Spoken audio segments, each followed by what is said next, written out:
Brett, come on, man. I know Aztec's #1 for online safety training, but we really should be out here practicing. I know, guys. I'll be right there. Just let me finish this course on gas detection. Wait. Do you smell that?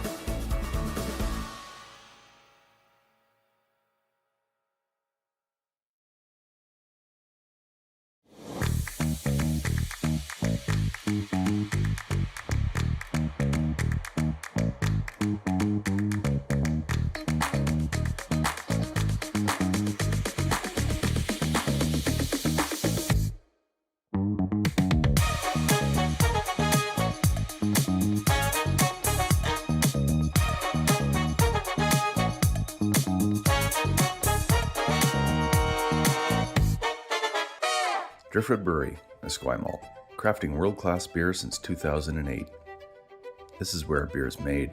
With care, intention, and respect for the process, every batch reflects the place we're from and the standards we hold ourselves to. And this is where it's enjoyed. Our tasting room, offering a rotating lineup of West Coast favorites and seasonal releases, right here in Esquimalt. Paired with Thai-inspired food from Dumpling Drop, we're open 7 days a week. Driftwood Brewery, great beer, confidently made. Cheers. The U20 women's semifinal. Please hold your applause until the entire team has been introduced. From the Royal City Curling Club. Well, at least they're doing that job for you. Coach Len Chong, lead Erin second Ashley Fenton, third Morgan Bowles, and skip Erin Fitzgibbon.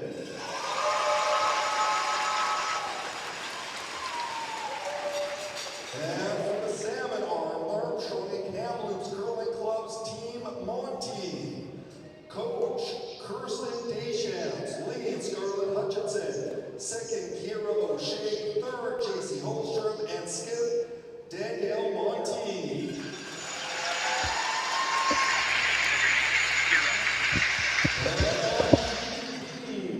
The BC Women's Semi-Final. First, from the Victoria Curling Club, Team McMillan. Coach Nicholas Adine, lead Lauren Lenentine, second Lindsay Dubé, third Brittany Tran, and skip Kayla McMillan.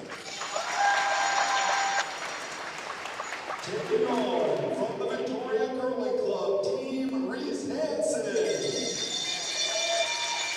Coach Todd Schroyer, lead Juliana McKenzie, second Kim Bonneau, third Megan McGilvery, and skip Taylor Reese Hansen.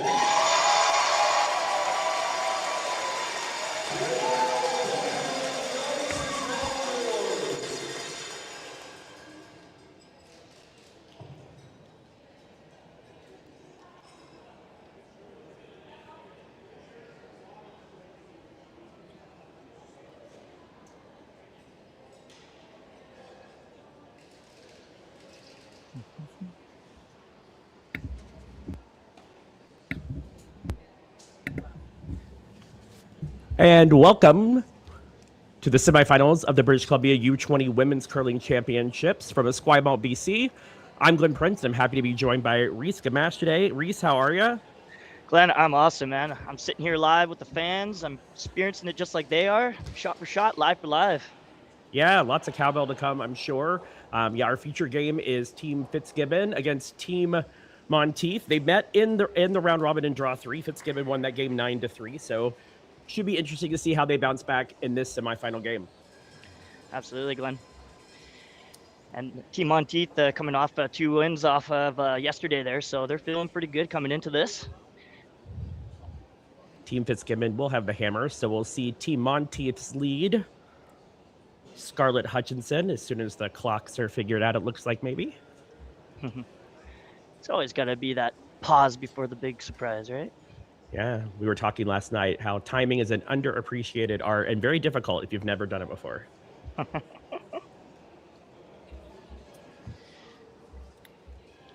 Give them an extra few more seconds to get the jitters out. Here we go. Or ice the kicker, right? You never really know which one's the better option there, right? Absolutely. Looks like we're set to go now. After a couple of false starts. Going right to the football references right away. I love it. Yeah, you know, I got to use all the sports analogies I can in the next couple of hours. So, so this is we're lead off. Scarlett Hutchinson.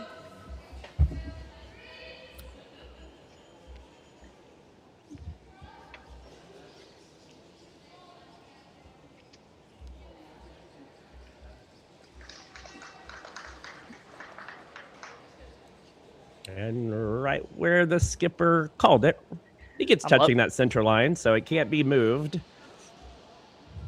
I'm loving it. Monteith just saying, let's go, game on.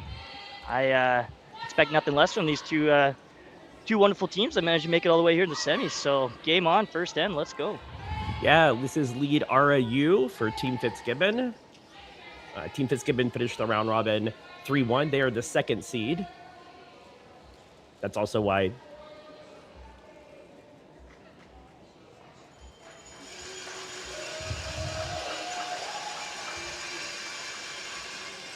coming back a little heavy there, but all the way through, yeah. It's always the first end. It's always tough to judge. Even though you've had that practice, it's still sometimes those first few rocks can be difficult to kind of figure out the weight. Absolutely. Playing lead for about 10 years, I know how it feels to start off a game like that. But you know what? Like you said, they're just getting the feel for the ice now, so I manage things will correct themselves pretty quickly here. I think every person who's ever played lead at home can empathize with that first rock. This also might just be a smidge heavy. Yeah, just a little bit deeper behind the tee line than they would have liked there. A great start, though. That's a heck of a start here. It's always good to get two great shots out of the gate from your lead. Still some confidence in them and the rest of the team.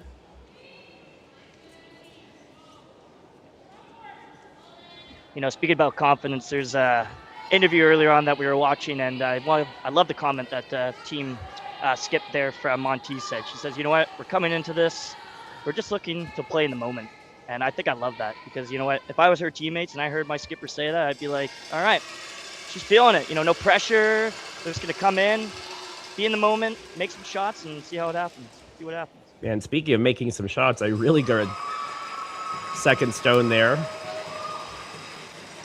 Just about where they called it. Yeah, I mean, I think if you're Team Monteith, you're kind of not playing with house money, but, you know, after the first two games when you're 0-2, being able to even see yourself in these elimination rounds, I think is probably a big achievement for them. Absolutely.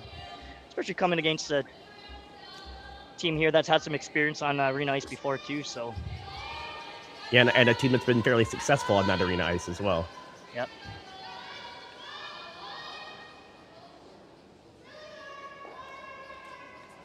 I know the view is from Minnesota there, Glenn, but I'm loving it from here. I'm right in the action here. It's good to see. I definitely have some arena envy right now that you get to be there live and in person. I'm in my office. But it's wonderful here in St. Paul. I can't complain. There you go. Not exactly what they were going for on that last rock there. Moves the guard over ever so slightly. Mm-hmm.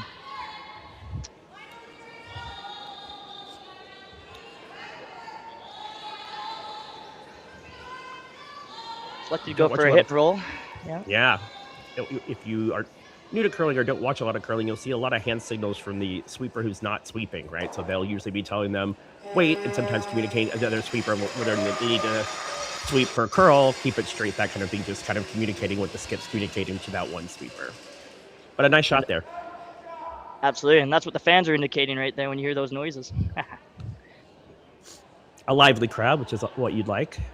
Oh yeah, we got a sold out crowd here for sure, especially in the arena here for all these games. On this one, right out of her hand. Really sweeping this rock. Great shot. Get the play. I know they lie too right now, but you know what? Get that rock off the button there. That's definitely a great shot. That'll make things easier for the third and fourth. Yeah, it's one of those things where the outcome doesn't look that good in the rings, but that ring in the back four was not helping them, and now they've got lots of options to kind of get at both of those stones.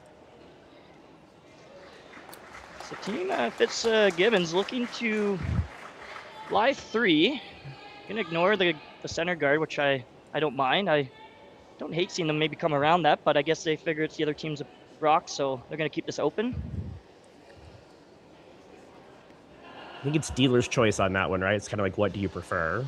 Oh, I know. Yeah. Lots of rotation on this rock. Yeah. Sweepers don't look panicked on it. Looks like a nice on and off clean here. Yeah. Just checking up on them a little bit, but it looks like it's going to be pretty good, right where the broom is. There you go. Yeah. So, line 3, never a good spot to start the game with, but Monteith has got some options, though. They got some where they can hit and cover, so. Yeah, nothing's undercover. They have a hit and roll option they could draw around that guard as well. So there are, even though they're sitting 3, they are in decent shape to at least score this end. Sweepers are on this one early here.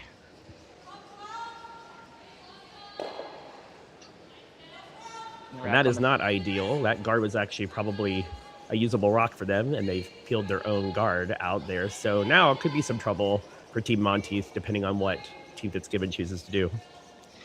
Yeah, and I don't see too many double opportunities here. Maybe possibly the one on top 8 on the 4-foot, but for the most part, these rocks are pretty well spread out here. Yeah, and you see Team Fitzgibbon just going to the other side, splitting the house with that rock that's in the 12-foot, because those other 2 rocks you see in the 4-foot are already pretty flat. So now it'll just be lots of flat doubles, if anything, will be left for Team Monteith.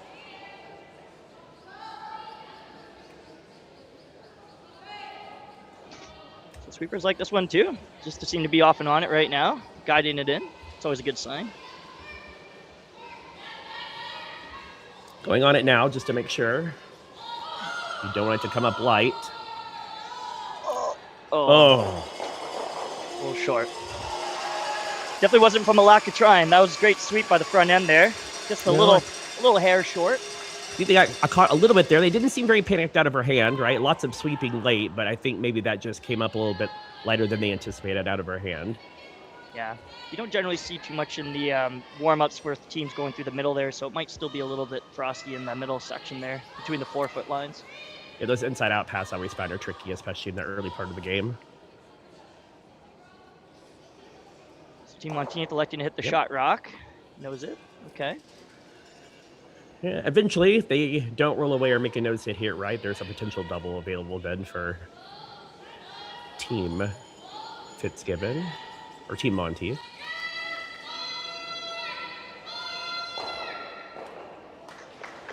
So their third's last here.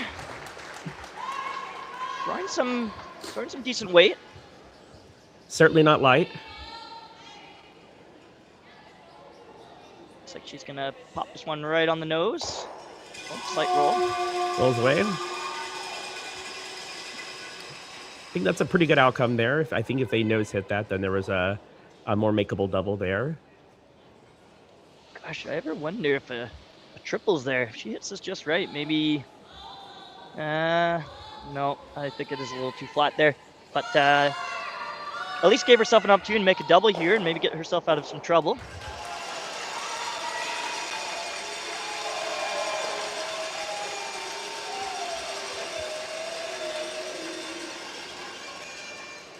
So facing 3 with her first. We'll see if living in the moment is going to pay dues right here. You also see that our rock colors have been flipped to reflect who's throwing which stone accurately. So thanks for Connor for doing that. They're on this one early, right out of her hand. And it seems to be curling. Really curling. Oh, just missed the clip there on the back one, but do remove one rock. Yeah, good weight as well. I think that one just moved a little more on them than they anticipated. Actually, I agree with you. I liked her weight choice. You know, didn't have to throw a bomb to make that double. You can definitely throw something controllable like she just did, and I did like that weight choice as well. So it's the beauty of arena ice. Unlike if you're a club curler, you don't have to throw a bomb to get the rock to leave the ring. Yeah, that's for sure. Especially how lively these arena rocks are too. So much oomph on them. They can really fly if you hit them.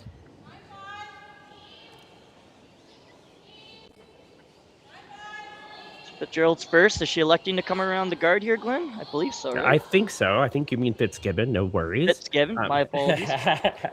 Apologies to the fans out there for Team Fitzgibbon. That's okay. We're bound to get lots of names wrong. Yeah, I think she is playing the come around here. Good. Heavy clean My from the God. sweepers here. Yeah. Starting to work on this one. They are. I think this is also maybe their knowledge of that first one. Maybe they want to make sure that it's there and not come up light. Oh. Okay. They lost that one a little bit. They did not seem to be worried about that rock at all, and then it really seemed to kind of go on them at the end. I wonder if they were going to split the rock there, maybe. It's possible. I apologize. I missed their call there, but Yeah, no, I think it was the come around. I think, It was I mean, come around. I think they just didn't anticipate that it was going to curl quite that much, maybe, because the plan B would have been great, right? A split could have been made. But yeah, that really seemed to go kind of like halfway from the hog line in. It really turned. So overall, a chance for Skipper to make a double here, and giving up 2 here isn't the end of the world, considering how it was looking at the beginning. So Yeah, I good think one if here you're- on her last. yeah, I think if you're Team Monteith, you're probably pretty happy if you give them a 2 at this point. I agree. Lefty. Very nice. This will be her intern coming at this one here. In the lefty in turn.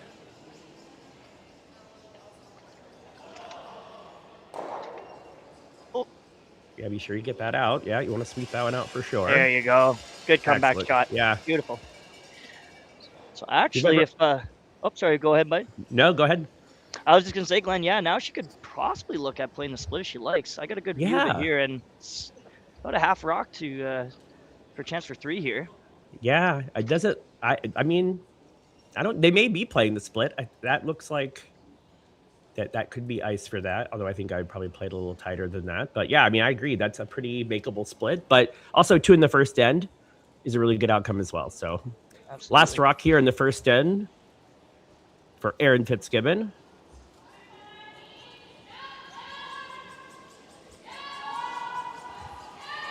Sweepers are indicating there might be a bit more weight on this one than they like.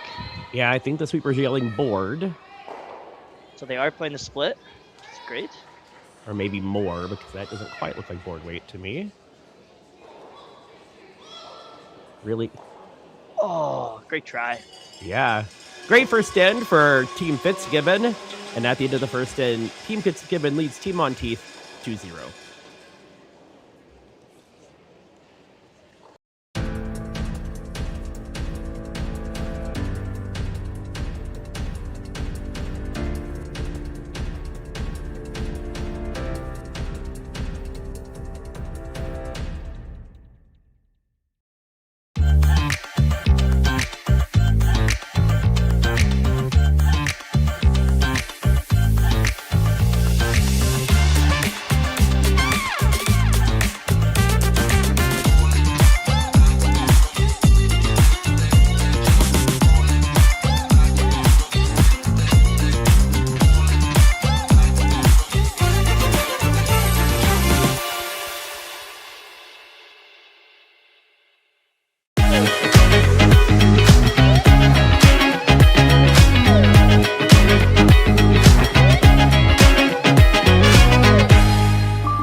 The Kia Victoria experience is a different and better way to purchase a vehicle.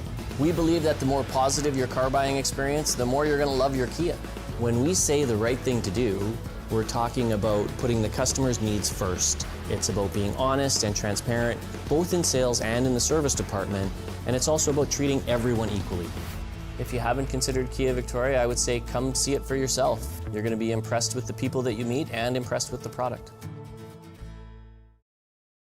Driftwood Brewery, Esquimalt, crafting world-class beer since 2008.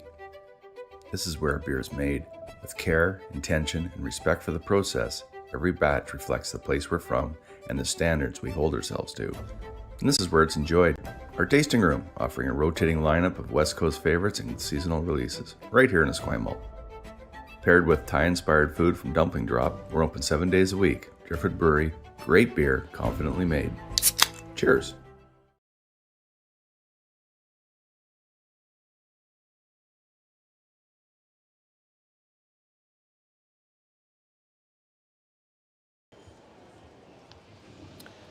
Well, welcome back to the Archie Browning Complex in Esquimalt, BC. This is the U20 Provincials, women's curling, Team Fitzgibbon versus Team Monteith. Team Fitzgibbon was really strong first end, came away with 2. Reese, what do you think about the first end? I have to say I loved it. I was very impressed to see both teams go right at it right out of the gate. So just the odd shot here or there that I'm sure each team would have liked to see on the other side of it. But overall, great end. We see the leads rocks for Team Fitzgibbon. This is RAU. You can see by the pointy finger pointing upward, they think it's heavier than what the skipper called for. And usually you know that also if they're just sort of walking by it. That's not always a good sign. So yeah, so slightly a little bit of a shaky start here for both teams, but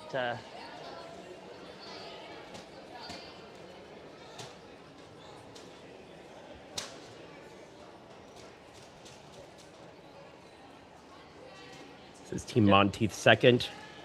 Kiara O'Shea.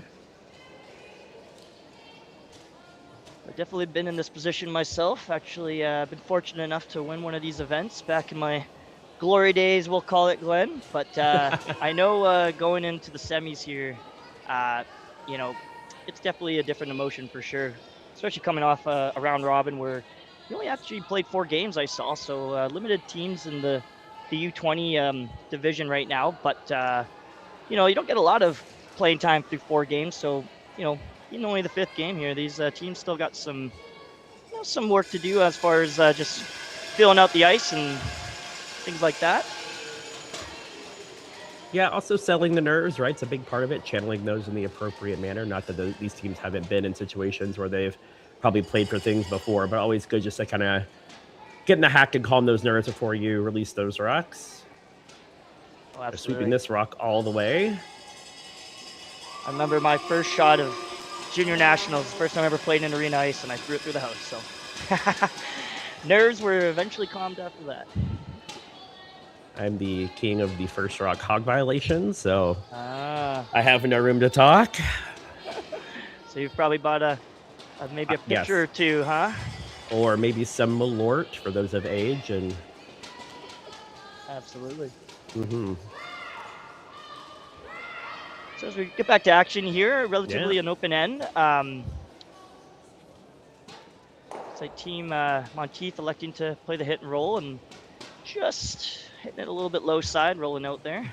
Yeah, I think there's quite a bit of weight on that shot. Maybe a little less weight would have given them a little more opportunity to control that just a bit bigger, bit better. That's definitely where the nerves kick in. I think when it comes to just throwing in between that board and control weight, that's where things can get a little bit more on the heavier side. Yeah, I think you almost always err on the side of heavy and not the side of light when you're making hits like that, just to make sure that you at least get rid of the opponent's object rock. But honestly, as we talk about nerves here, I mean, I'm looking at these teams live here at the arena, and you know they look like they've been here many times before. They're looking very sharp. I mean, yeah, absolutely. They look cool and calm out there. And that's an excellent shot by Ashley Fenton. He's lined up those 2 rocks in the house, so Team Monteith will opt again to sort of play the hit and roll. It looks like with this ice, maybe a little bit more of a board weight here.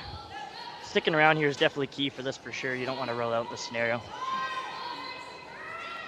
Yeah, make a really good roll too. It's hard to dig that rock out given where the guard is. Really sweeping this rock. Oh, and unfortunately, gets a fortunate break and takes out that back bluestone. I'm not sure how much Team Fitzgibbon would actually hate that either, though, to be perfectly honest. It's not really doing them much back there, but there's a bonus. At least one of the rocks in the house was removed from play. Sometimes you'll take them as you can get them.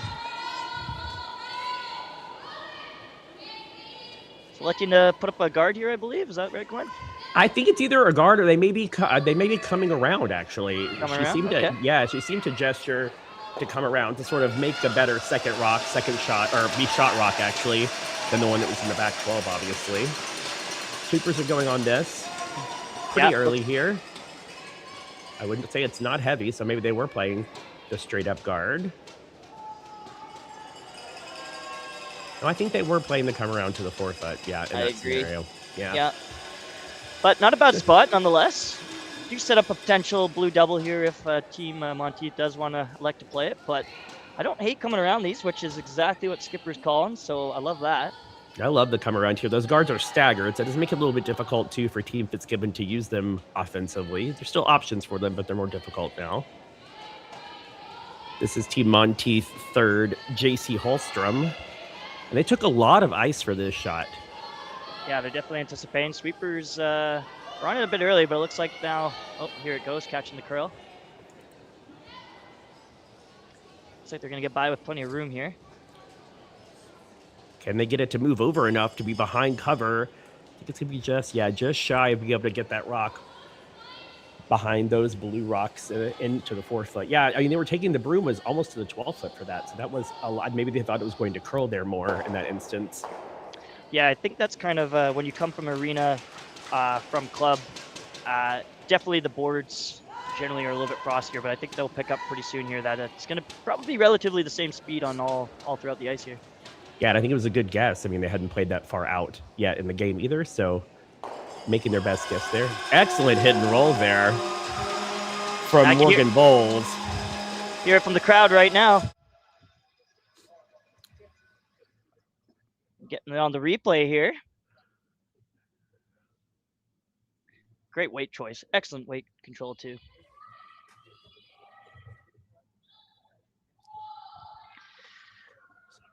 And right where they called it, right into the top of the 4 foot. Really difficult to remove that rock now. Yeah, so the script's going to be flipped now here. So I think Monteith is going to be looking to try and get out of this end with hopefully a blank if they can. Yeah, they're able to get that top rock, the top blue stone, so they're able to peel that out. Not out of danger here, though.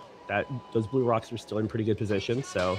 Yeah, I'd say right now... slightly advantage here, Team Fitzgerald. Oh my goodness, sorry, Fitzgibbon. I apologize. If I do that again, I might just have to quit. This might be the end of my career. Please send your complaints to Reese Gamache, care of.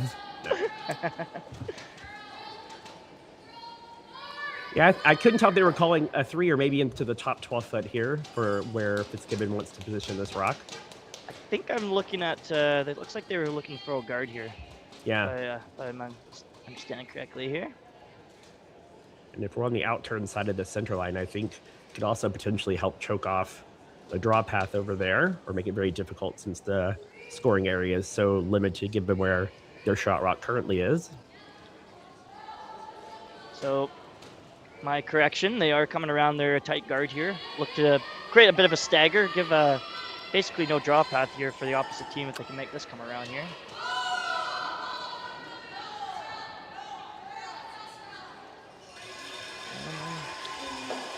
Coming a little short, but it's a good plan. Yeah, I don't mind where that ended up. I mean, it's definitely a good guard on the shot rock. I think they probably wanted it a little bit further over to cut off that draw path. Yeah, so decision time here for Monteith, and it looks like she is going to elect to go on the aggressive side and put one around here, maybe back 4. I think she's got to be, I think she could be at least touching button, touching weight, I should say, and she should probably be fine for shot here. Yeah, using that top 4 foot blue rock as a guard of sorts. Try to get sink one behind in there. She's going for that always classic skip deuce here. And even if this is made perfectly right, this is probably the shot she's going to have to make on her last. And so kind of giving her 2 bites of the apple, I think, is always a good idea. Couldn't agree more. So if you can, you definitely want to err on a bit more of the higher side as opposed to being behind T-line. So I know you want to make the shot perfectly, but hopefully the sweepers are on this one early, so it definitely is not going to be any worry of it being too heavy. No, they seem to, they're on it the whole way. Oh, look at this drag. Are they Yeah, bring this all the way? really hit. Yeah, they have drug that rock a very long way. Oh my. So honestly, I don't hate that spot at all. I know obviously they wanted to be on the button there, but that's a good spot. Yeah, now Team Fitzgibbons has some choices to make. Yeah, I think she's electing to guard that red rock so that the red can't be tapped in. What do you call the area between the 12-foot ring and the board? So where is that broom being placed, Reese? What would you call that? No man's land. Yeah, that's what we call it. Yeah. Yeah, it's not often you get to use that part of the sheet in too many games. So a friend who calls it the guesstimator, because you're always guessing out there.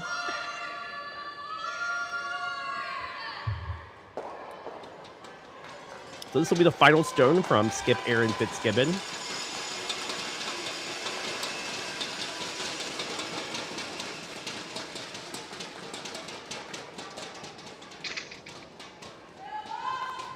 Sweepers have got on this one early. Yeah, they It's are more like on a that heavy one clean. quickly. Mm-hmm. Yep, a little more enthusiasm now as we come down the sheet on the sweep there to make sure it's in a good spot for the skipper. Looks like it's gonna be right where they called it. Yeah. That's a really great shot. I think that those kind of guards, I think, are totally underestimated in the game of curling. I think people who play it often appreciate it, understand how hard that is how hard a perfect guard is to make. But to make a higher guard perfectly is very difficult. Couldn't agree more. Especially putting the ice in the right spot, because you never just know where it's gonna land with the right speed. And she put both. She put the broom in the right spot and perfect speed. And I guess that's what happens when a perfect shot. Yeah. So this is the final stone for Danielle Monteith here in the second end. Trying against one. Right now they're facing a potential steal here. A pretty difficult path here to try to gain their single point in this end. Sweeper is just cleaning it right now. Very light clean. Weight looks good. Can the line be there? Yeah. Strunk just needs to curl a bit more and stop. Oh, very nice shot. I think that is. That's it. Yeah. I think that's gonna be one. So an excellent final draw for Danielle Monteith makes the score 2-1 Team Fitzgibbon after 2.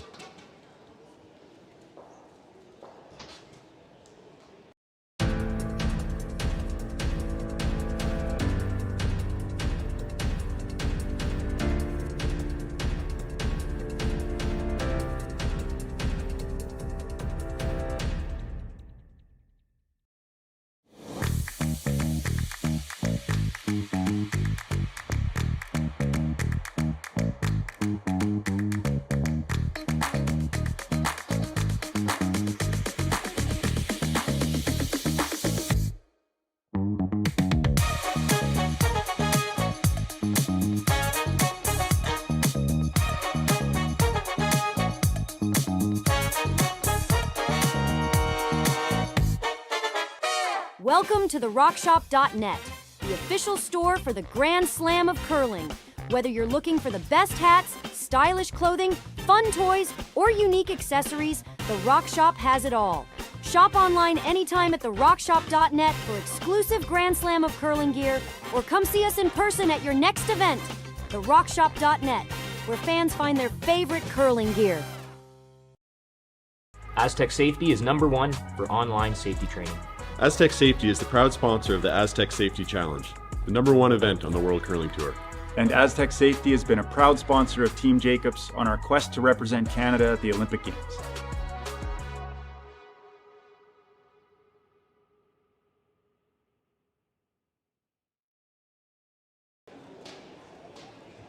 Welcome back to Esquimalt, BC, the Archie Browning Complex.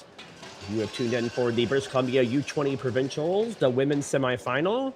An excellent shot there by Danielle Monteith in the second end to score her single point. Reese, what did you think about the second end? I thought it was great. A good recovery shot there from Team Monteith there, putting it right on, pretty much almost right on the pin there. Well, close to it, 5-4. But yeah, excellent end. Definitely got ourselves out of trouble there and regroup here in the third odd end here. Yeah, as we get started here, before we continue, we'd like to thank the partners who make the 25-26 BC Men's, Women's, and U20 Curling Championships possible. Curl BC is proud to be sponsored by presenting partner Best Western, Bel Air Direct, Driftwood Brewery, a local Esquimalt favorite, Digital Direct on their Victoria-based business, and AMJ Moving. We also acknowledge our platinum partners, Kia Victoria and Peninsula Co-op, along with our government and community partners, the Greater Victoria Sport Tourism Commission, the BC government, Via Sport, and the Township of Esquimalt. Their support helps deliver high-performance curling right here in British Columbia. And as I'm looking right at it here as well too, we also have our 50-50 here for Curl BC. I believe you do not have to be here to win, so there should be a link, if not a barcode somewhere on the Curl BC website where you can enter to win. Heard some pretty good pots have been happening throughout the week. It's a good way to go to a curling event and win some money. Right. So we did unfortunately witness a small miss here. So team advantage for Monteith. They are set up pretty good here. Yeah, as we come back to the action here in the third end, I think the Fitzgibbon, I think she really pushed this rock out. I don't think that was the intended line, kind of just a little in-out motion on the end of this one. But it's curling up nicely. But yeah, I think you can see, based on where this rock is going to end up, maybe just a little in-out motion on that release. Yeah, and unfortunately on arena ice, sometimes it can be unforgiving, so kind of have to throw the right weight to get the curl, or it's going to kind of keep its wheels going. Yeah, because you kind of, that plus, just to be a little bit heavy right in the back 12 is going to mean it's going to curl even just a little bit less than you want, so. This is Team Monteith's second, Kiara O'Shea. So got the broom on here on the top 4, which would be a great spot. They can get it here. Sweepers are working off and on it right now. It's really been Team Monteith kind of chasing these first 2 ends, but this third end is really setting up really well for them offensively here. And that's looking to continue as they put it beautifully on the top 4 right there. Covered, yeah, great half shot. buried. What a shot. If you want to follow live scores, you can find those at curlbc.ca or curlingzone.com. You're absolutely right. We do actually have one more game going on here as well. The women's semis is just right beside us. And right now, it is locked in at 2-0 for Team Taylor Reese Hansen as they're into the third end here. And who is Team Hansen? Who is Team Reese Hansen playing again? Sorry. They are, my apologies, they're playing against Team Brown out of Kamloops. Oh, no, my apologies, Team McMillan out of, I believe, Vancouver Curling Club. Nice peel made there by Team Fitzgibbon. So this does give Team Monteith the opportunity to actually make a better guard. That guard was pretty high up there, actually, so you can see where Danielle's broom went. They're trying to bring that guard not super close, but closer than the one they had previously. Yeah, we might see a lot of rinse and repeat here. Guard, peel, guard, peel. If anyone's in a banana costume there in Esquimalt, they'll be happy, perhaps, with the next few shots in this We game. had one. We did have Excellent. one. Yeah. So sweepers look to be right off this one. This one might be coming in here. Yeah, I think it looks pretty heavy at this point. It really took a long time for that rock there to curl. So really, now I'm probably just trying to sweep it back. Yeah. Now, Reese, I did not just hear you say rinse and repeat. Hey, even the best can steal lines from other people, right? That's the highest form of flattery. Yeah. Yeah, imitation. Well, that's a bit of an error there for Team Monteith. Means that Team Fitzgibbon can try this double. Yeah, kind of a door open here. This one's really curling, though. Yeah, just a slight overcurl there on that double attempt. And the sweepers were sweeping that out of her hands. They must have known the line was tight on that one. Yeah. So I think they're just getting fooled a little bit on down that 4-foot line. And to be honest with you, I've been watching pretty much most of the games here, and it's been a tricky spot all along for the whole week. So I think either you're going to have to take a little bit less weight and get it out of that kind of zone, or maybe a little bit more weight. But it's been curling pretty hard there in that spot. It was on a different sheet last night, but sometimes when it hit the center line especially too, it would just really take off too. So anything playing toward that center line can also be kind of tricky. This one also looks heavy. Yeah. I'm not sure this one has the brakes here. I think this one might go all the way. Yeah, a couple of tough ones there for Morgan Bowles. I'm sure she'll bounce back in the next end. I think her front end will give her a little bit of encouragement here, just to tell her, hey, you know what? Put that one aside. Let's move on. Exactly. We've all been there. Absolutely. And they're still sitting pretty good here. I mean, Yeah. This is the Team Fitzgibbon third Morgan Bowl. I sure it was JC Holster before. This is Morgan Bowles on Team Fitzgibbon.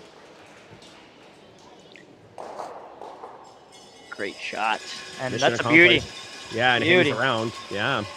Manages also to get that red off there, the freeze. So, yeah, this might open up an opportunity there for the Mablanc if Team Monteith there just noses this one. There might be an opportunity for a double. Yeah, they're going to at least work their way to that ability, right, to maybe blank this end. I mean, Team Monteith was in full control early on, and now really Team Fitzgibbon has made some great shots to put themselves right back in this end. Mm-hmm. Sweeping it right out of her hand. Yeah, really trying to hold this one here. This one seems to be curling a bit as well. They might get a generous roll here. Okay. All right. So, kind of didn't get exactly the roll they wanted, but you know what? Still accomplished what they were looking to do, which is remove the blue stone, and we might get ourselves here from a blank. Or we might find ourselves in a blank here. Morgan Bowles again asked to make another double here. Hard on this one as well, too. Yeah, as well, holding keep the line. This one also may have overcurled. Yeah, just a bit. Now there's an opportunity for Team Monteith for the force. There you go. What do you think, Glenn? Do you think you'd ever throw a center guard here? I think that's very risky. I think I would probably come maybe right where her broom is, top 4. Yeah, fair enough. Yeah, because I think if you throw the guard, they're going to come around. They make it real good, and you either can't dig it out or freeze. You know, you could somehow give up a skipper's deuce if you weren't careful. So I think maybe here, kind of just come in and see if you can just force Team Fitzgibbon to 1. So electing to go with the intern here, or I guess lefty's out turn. Oh, yes, it is. I forget. Yeah, we do have a lefty, Danielle. Have you ever played a lot with any lefties, Reese? I did. I have curled with the lefty. It's confusing. I curled with a long time. Our skip was left-handed, and I was the third. And yes, it does take some getting used to the intern, outturn, intern, as I called them. This is Danielle Monteith's first here in the third. Getting an opportunity to get her draw weight here as she looks at a fairly open house. Sitting the 1 right now. Sweepers are pretty aggressively sweeping this early.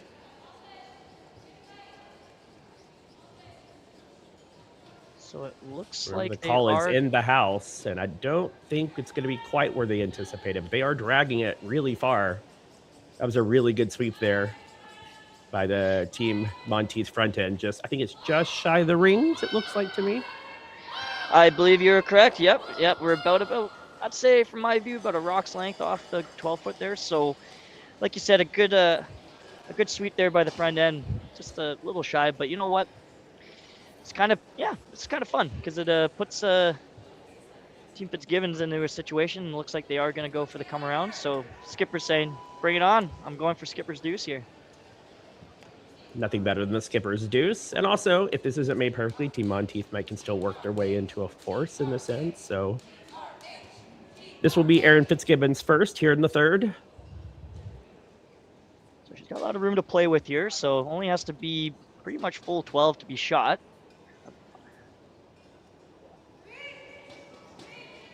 Sweepers are on this one early. Yep, they also seem to be sweeping for distance on this rock.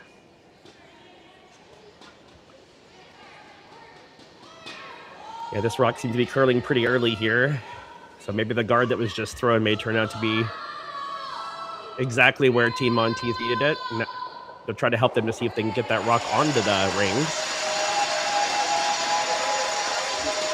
Looks like they're trading punches here, back and forth. So it looks like a window is open here, or door is been saying earlier. Wide open here for Team Monteith. Yeah, I know that path may be a little tricky. You know, both teams have come up light there now on both of the skippers' first rocks. So maybe just a little bit slower than they were anticipating initially when they put the broom down or made the weight call. So Yeah, you often do see too as well, because when they were throwing their warm-ups, there was some other teams practicing beside them, so maybe it's possible the ice is maybe catching a little bit of frost due to the... Yeah, cool down a bit. Yeah, so... Well, the final stone from Team Monteith, Danielle, here in the third.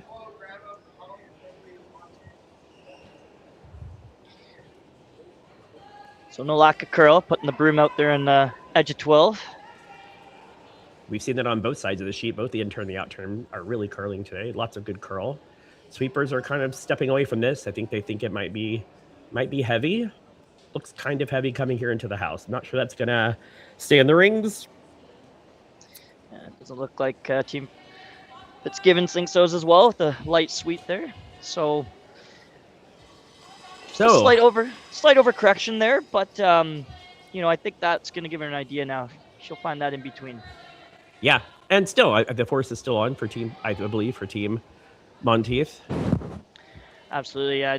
Doesn't look like any indication of them trying to make a play on that back 12. So you know what? Would have been nice to have. Yeah, exactly. This is the final stone of the third end from Erin Fitzgibbon, trying to pick up her single point here with a draw. Anything full 12 will get them the point here. Yep. Sweepers are on this early, but they need anywhere in the rings that's full 12, and they will get their single point. The rock is starting to curl. Girls are looking. Rock's really starting to move. Really starting to move. Got to get it past their own. Great sweep there by the Fitzgibbon front end. And an excellent draw from Erin Fitzgibbon to take her single point in the third end. The score after 3 is Team Fitzgibbon 3, Team Monteith 1.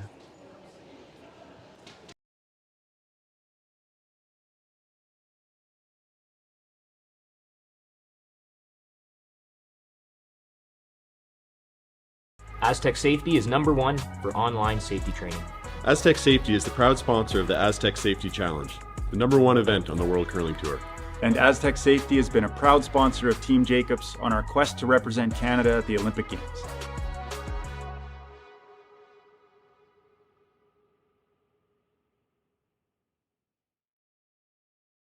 Driftwood Brewery, Esquimalt, crafting world-class beer since 2008. This is where beer is made. With care, intention, and respect for the process, every batch reflects the place we're from and the standards we hold ourselves to. And this is where it's enjoyed. Our tasting room, offering a rotating lineup of West Coast favorites and seasonal releases, right here in Esquimalt. Paired with Thai-inspired food from Dumpling Drop, we're open 7 days a week. Driftwood Brewery, great beer, confidently made. Cheers.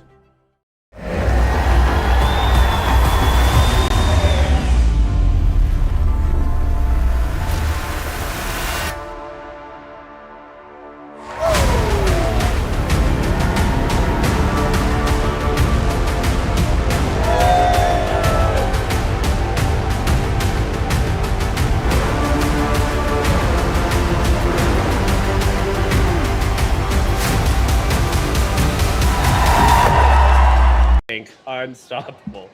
Welcome back to the BC U20 Provincial Women's Semifinals here in Esquimalt, BC at the Archie Browning Complex.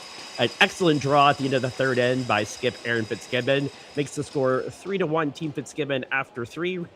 Reese, really good draw there to get that single point. Absolutely. Yeah, great recovery from her first rock there. Definitely made the correct correction there. And yeah, she put it pretty much right on the forefoot. So that'll give her a good idea moving forward here in the next couple ends. Yeah, great team shot there too. Really good sweep.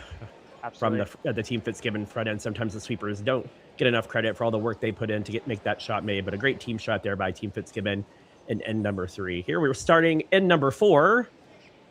Team Monteith leads Scarlett Hutchinson. Sliding into the rings. I think the goal was a corner guard there, so just a little deep. Mm-hmm. Well, that's the beauty about the 5-rock rule is even though if a hit is made here, they could elect to throw another guard and it's unpeelable. So kind of wish I started curling during the 5-rock rule. What the heck? Yeah, I think the 5-rock rule was an excellent invention, really good way to get offense going and curling for sure. What are your thoughts about the no-tick rule, Reese? Are you a fan? Honestly, it was my best shot, so it would have basically eliminated me from the position. But I think I think it's good for the sport. I think it's good for the sport for sure. Yeah. I like it a lot. Yeah, the tick shot, the Weagle, whatever you want to call it, right? Yeah, Lots of different names for it. Yeah, people were just too good at it, I think, right? They made that shot so much that we had to create a rule that said, got to keep the offense going with some guards up there in front. So, I agree. So as Reese suggested, right, Team Monteith here going to try to throw up another corner guard. Sweeping it here a little bit late just for distance. You don't want it too high, otherwise they can just come kind of dig your rocks out that you are able to get sort of locked in behind that corner guard. Excellent second effort there. Yeah, good placement, good start.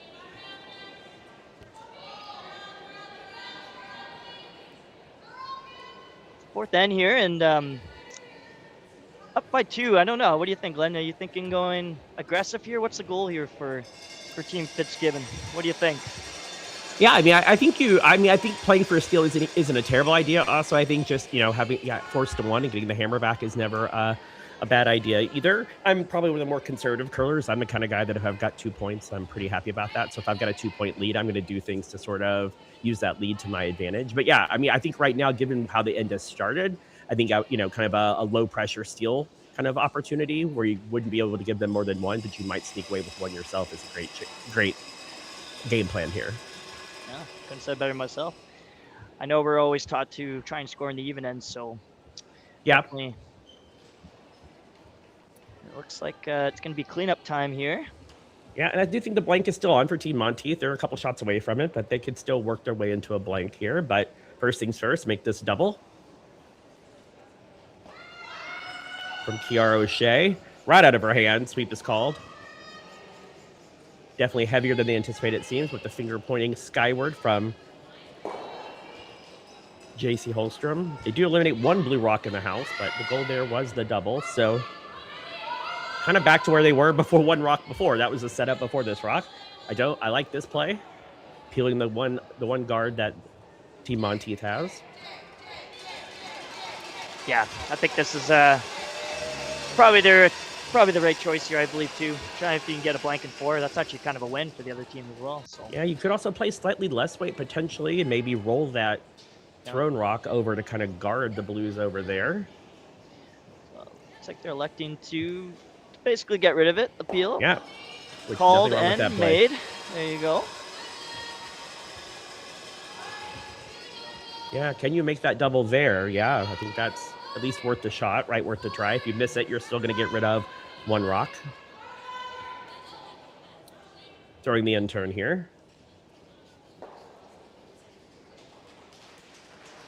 This is Kiara O'Shea's second rock.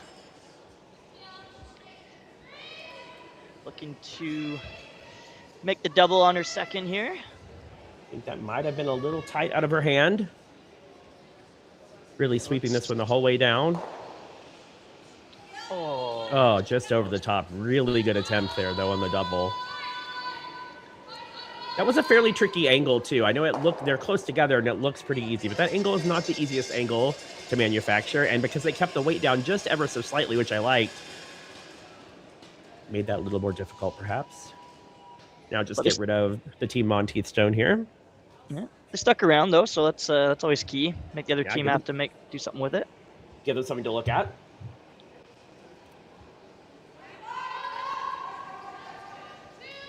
Out of her hand, really, really sweeping this one.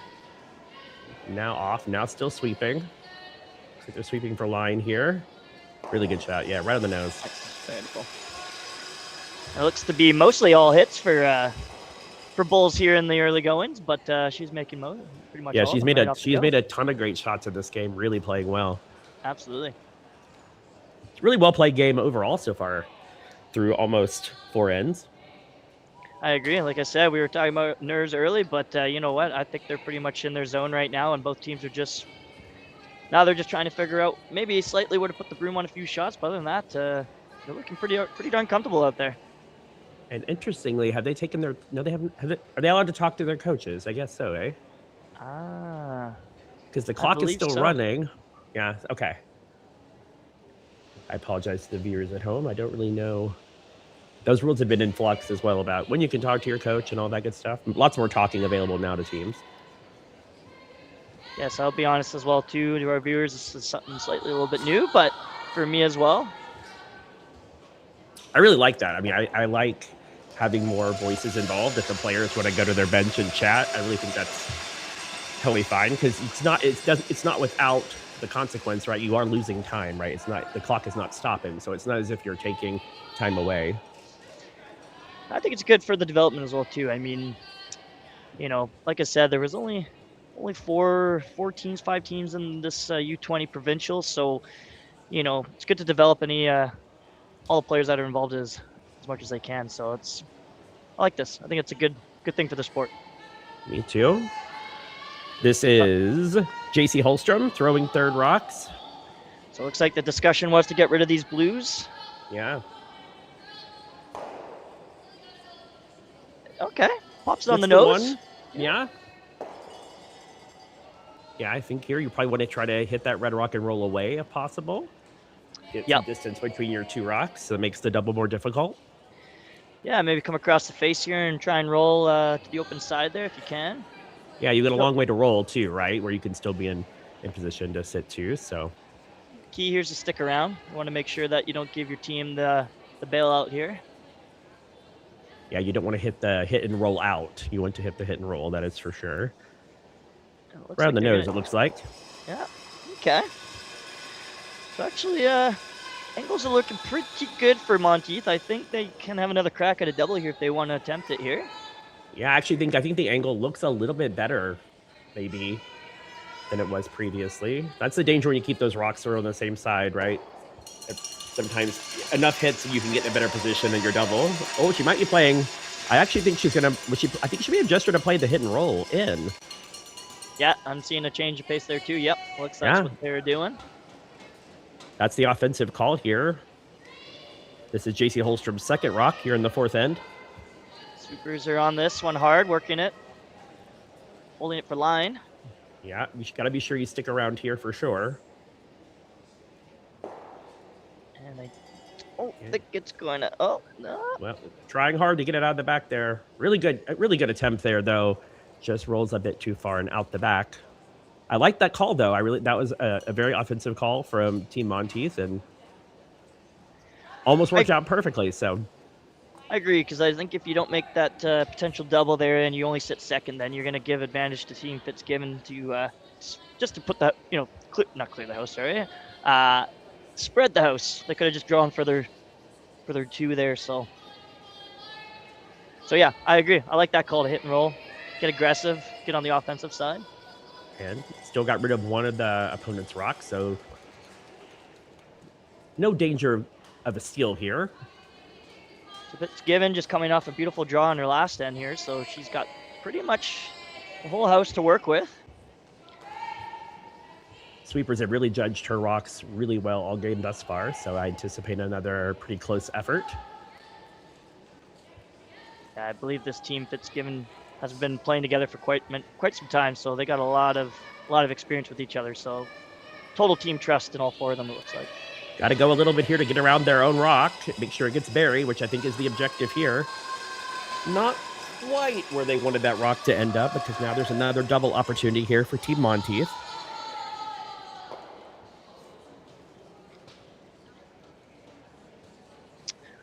Boy, skippers are sure making the front end work this game so far, hey Glenn? Yeah, I mean, we've seen quite a few rocks come up light this game. I mean, we're being very particular. I mean, that rock is, you know, if it's a couple of feet more, right, it's perfectly made. And so, yeah, just a little bit light on that one there from the skipper. But again, the sweepers, you see, were on that pretty early, swept it pretty hard most of the way down. So they had they judged that rock pretty well. And those are always tough. I mean, right, you're talking about a foot or two of distance, right, that makes a difference on that shot. So, you know, I think sometimes that part of the game is not talked about enough, how hard it is for sweepers to really be able to call that weight and then get it in the right spot. It is a skill for sure. Oh, 100%. And it looks like, yep, okay. So electing to go play for the come around. Okay. Yeah, I like this call as well. Your only chance at 2 here is to make this come around. Really I like the confidence that we've seen from the last 2 shot calls here. I was just going to say that. Just going to say that. Nailed it. Yep, I'm really liking the aggression that's coming from both these teams, so kudos to them.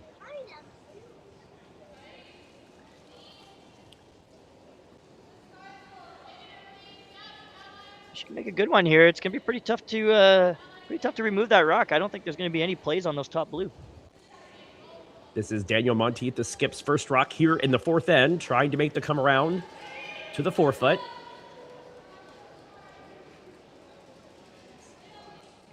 Off and on, which is always a good sign. Sweepers seem to like it. Line looks good from my view here. Speed looks pretty close to me. I think they might want to go a little. They look like they're going here hard a little bit at the end. Back off again. Always that off-on motion is always a good feeling usually. And that is a very good shot there by the skipper. Great shot by Danielle Monteith, and a great judge again by the front end of Team Monteith, Kira O'Shea and Scarlett Hutchinson. Man, that shocked me. That didn't get the finish that I've been seeing all week. That's a little disappointing. Yeah, no, I actually thought that was beautiful. going to be further over. Yeah, I actually thought, and it was coming in nicely, and then it just sort of lost its enthusiasm a little bit. The curl a little bit there, I feel like at the end, it just didn't quite move over. I thought that might be another 3 to 6 inches, kind of more buried. Yeah, me too. She threw the perfect weight, perfectly judged. That's a great team shot. Good recovery. Yeah, and again, showing real confidence, trying to make a tough draw to try to get that skipper's deuce. I always love to see that whenever you're watching. Well, you definitely know it's a good shot because we have ourselves here another coaches meeting. So kudos to Monteith there for putting the pressure on Fitzgibbon right off the bat here. Right off the bat, my apologies, towards the latter end here of the fourth end.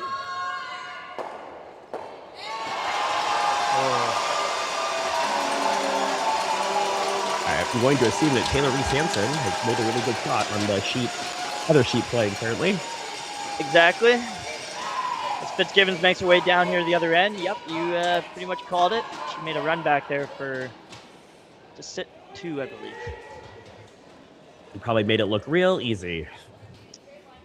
Both these games are making all these shots look pretty darn easy. They are. I mean, very impressive draw on that first for Danielle. Didn't see what the call was here. Freeze, I believe. Are they playing the freeze down to it? Yeah, that's what I would play.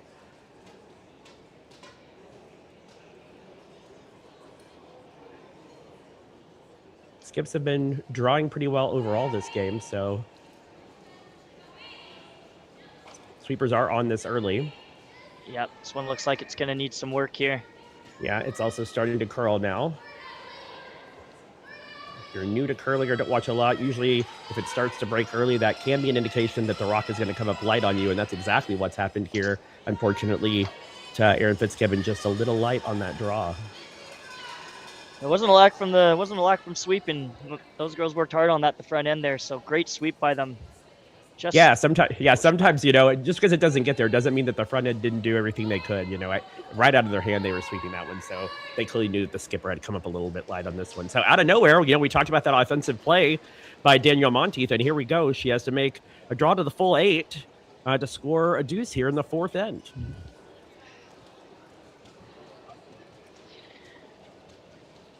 Final rock here for Danielle Monteith here in the fourth end, trying to score 2.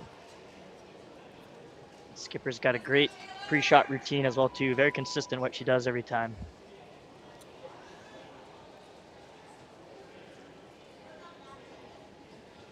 They've taken a little bit of a wider path out here, so they're on this early. That may be that they think that the rock is light. The further you get out there, sometimes the rock will check up on you because it's a little frostier out here. And this looks quite light actually here from Danielle. And unfortunately, I don't think they're going to be able to drag that far enough. No, unfortunately, it comes up a little bit light on that. So, but Team Monteith does pick up their single point in the fourth end. And after 4 ends, it's Team Fitzgibbon 3, Team Monteith 1.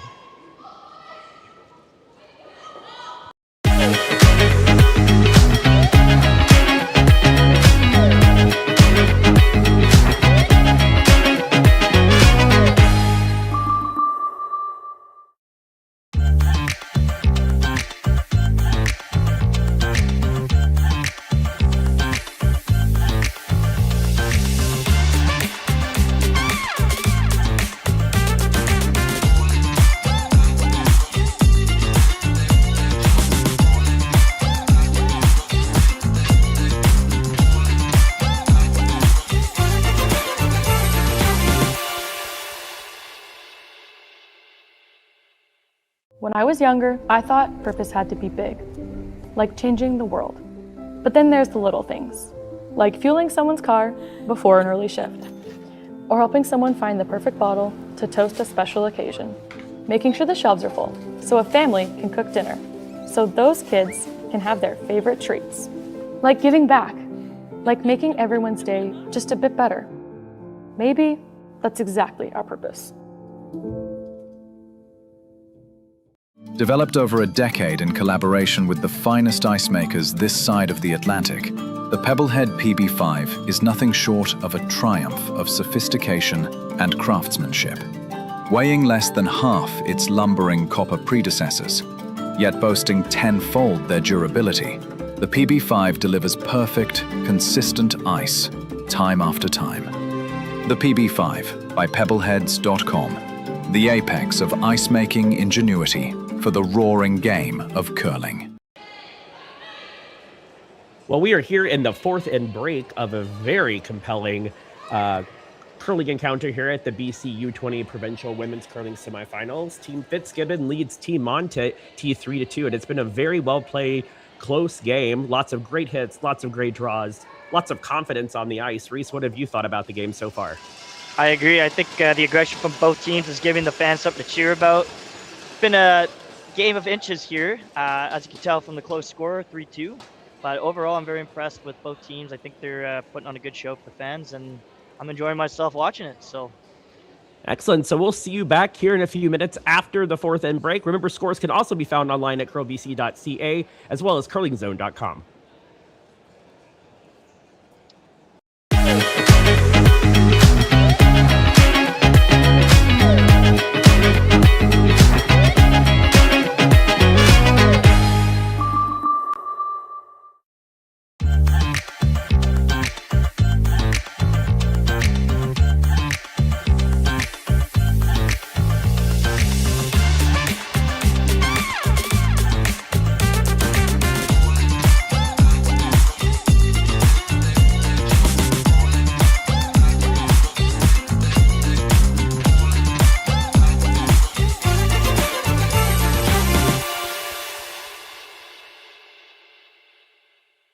Hey Ben, what's the Aztec Safety online e-learning website again?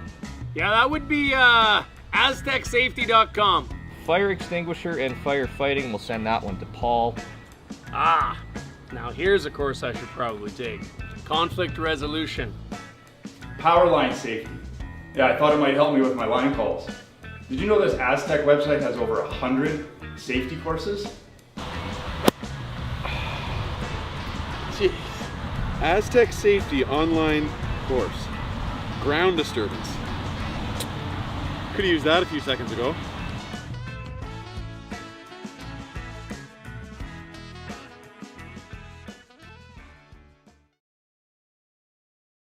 When I was younger, I thought purpose had to be big, like changing the world. But then there's the little things, like fueling someone's car before an early shift, or helping someone find the perfect bottle to toast a special occasion, making sure the shelves are full so a family can cook dinner, so those kids can have their favorite treats. Like giving back, like making everyone's day just a bit better. Maybe that's exactly our purpose. know the coaches' names here for, I think one of them is, I think I saw it earlier. Well, it's on my phone here. Give a shout out.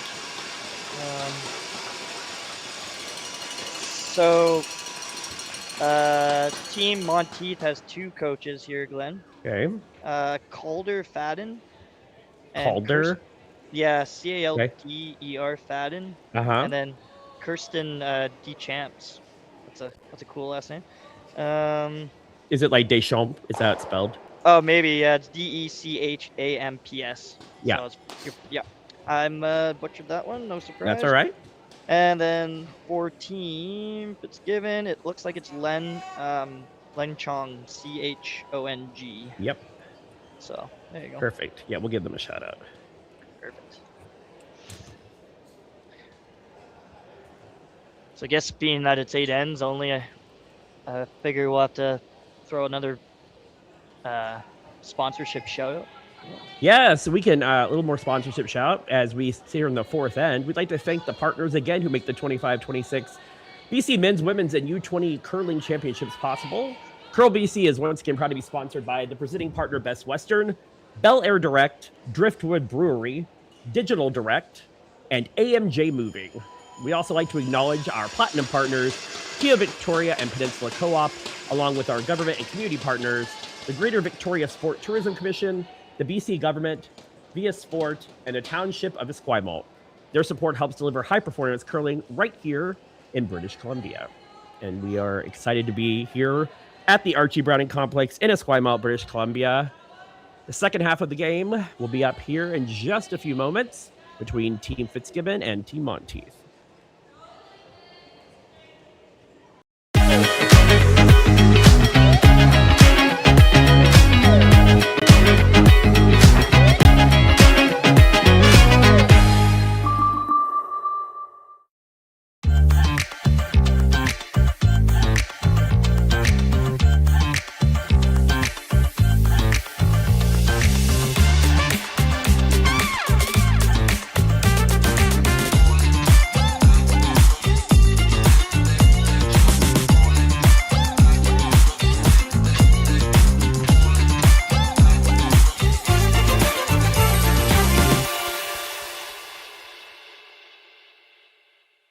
Hey Ben, what's the Aztec Safety online e-learning website again? Yeah, that would be aztecsafety.com. Fire extinguisher and firefighting, we'll send that one to Paul. Now here's a course I should probably take. Conflict resolution. Power line safety. Yeah, I thought it might help me with my line calls. Did you know this Aztec website has over 100 safety courses? Jeez.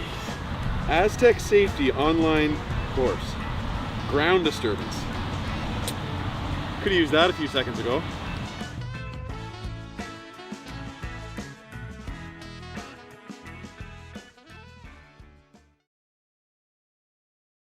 When I was younger, I thought purpose had to be big, like changing the world.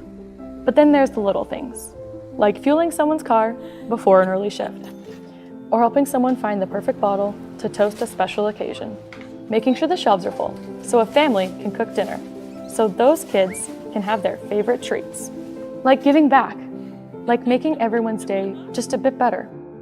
Maybe that's exactly our purpose.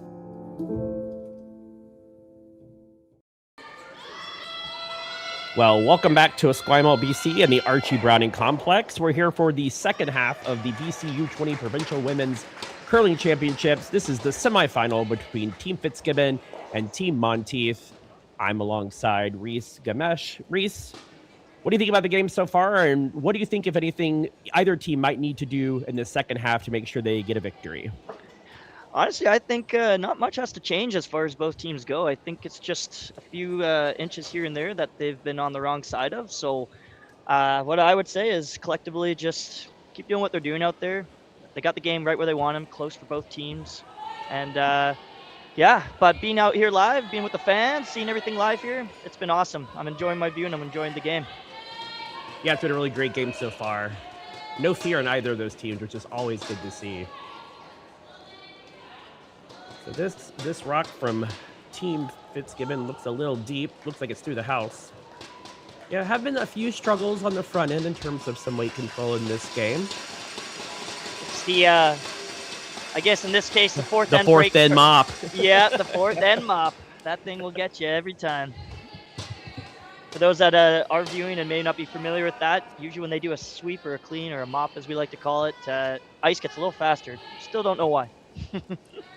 Yeah, and teams, it's like everyone knows it's a thing, and then still sometimes it's just hard to remember. And by the way, that happens at all levels, all experience levels. You know, you'll see people who might win the gold medal who've also made that very similar error because it's easy to do. So, but an excellent guard here made by Team Monteith's second, Ashley Fenton. Really good spot. Team Fitzgibbon does have the hammer in this fifth end. They're playing with the Blue Rocks. So I expect to see pretty much most of the play going to the middle on this one. I know Team Fitzgibbon is going to want to probably want to blank this one, and if Team Monteith has anything to say about it, I think they're going to try and force. But a steal here would be pretty good if they could get themselves a steal here in 5.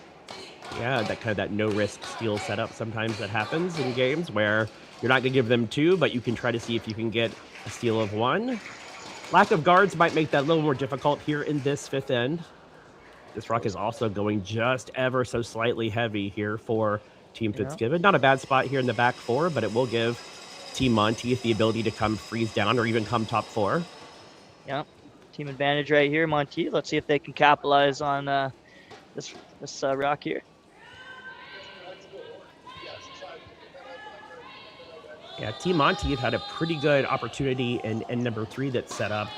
Really was helped out by Team Fitzgibbon third, really coming through there and at that end to sort of clean some things up. So really great opportunity here to put this rock in a really good place. Really put the pressure on Team Fitzgibbon. Sweepers are on and off of this rock, which is usually a good sign. Bringing it in for the curl here. Got to finish a bit. Might need to curl just a little bit. Great weight, just not finishing like it has been all week. It's too bad. That was a great shot. Yeah, and the brushers are kind of in a tough spot there, right? Because they know the weight is there. So even if they just try to sweep for curls, sometimes that can give you some distance as well, though. So that's a tough call from both the skipper and the sweepers on that one as well. Yeah, that one just bounces off ever so slightly. So now Team Fitzgibbon can make a play at it. We still have something to play with the guard if they make the double here. It looks like they're electing to do. And this is Team Fitzgibbon's second, Ashley Fenton.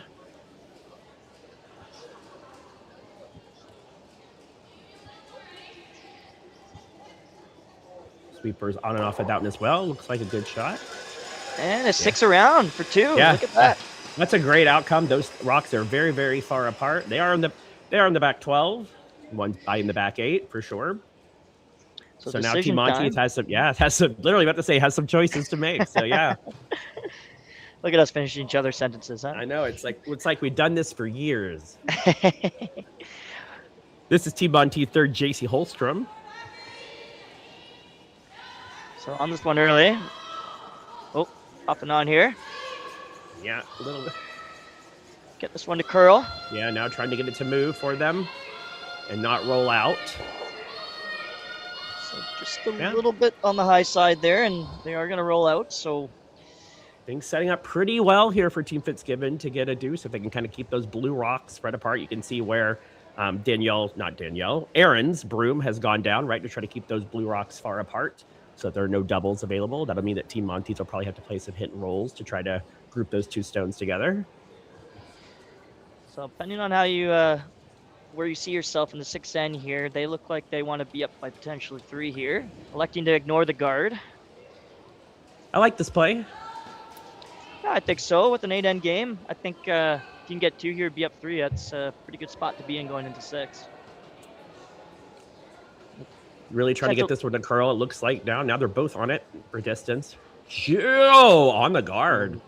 Just on the guard. That's unfortunate. Yeah, I wonder maybe if they could take a little bit less ice, because really anything over there in the rings, right, is a pretty good outcome there. So maybe you could kind of cheat, err on the side of a little less ice there, right? Because you have a whole lot of space to work with on that in-turn side or out-turn side. I agree. And now just a pretty simple hit here for Team Monteith third, JC Holstrom. Sweeping it all the way down the sheet. Looks like they're going to have 3/4 of it.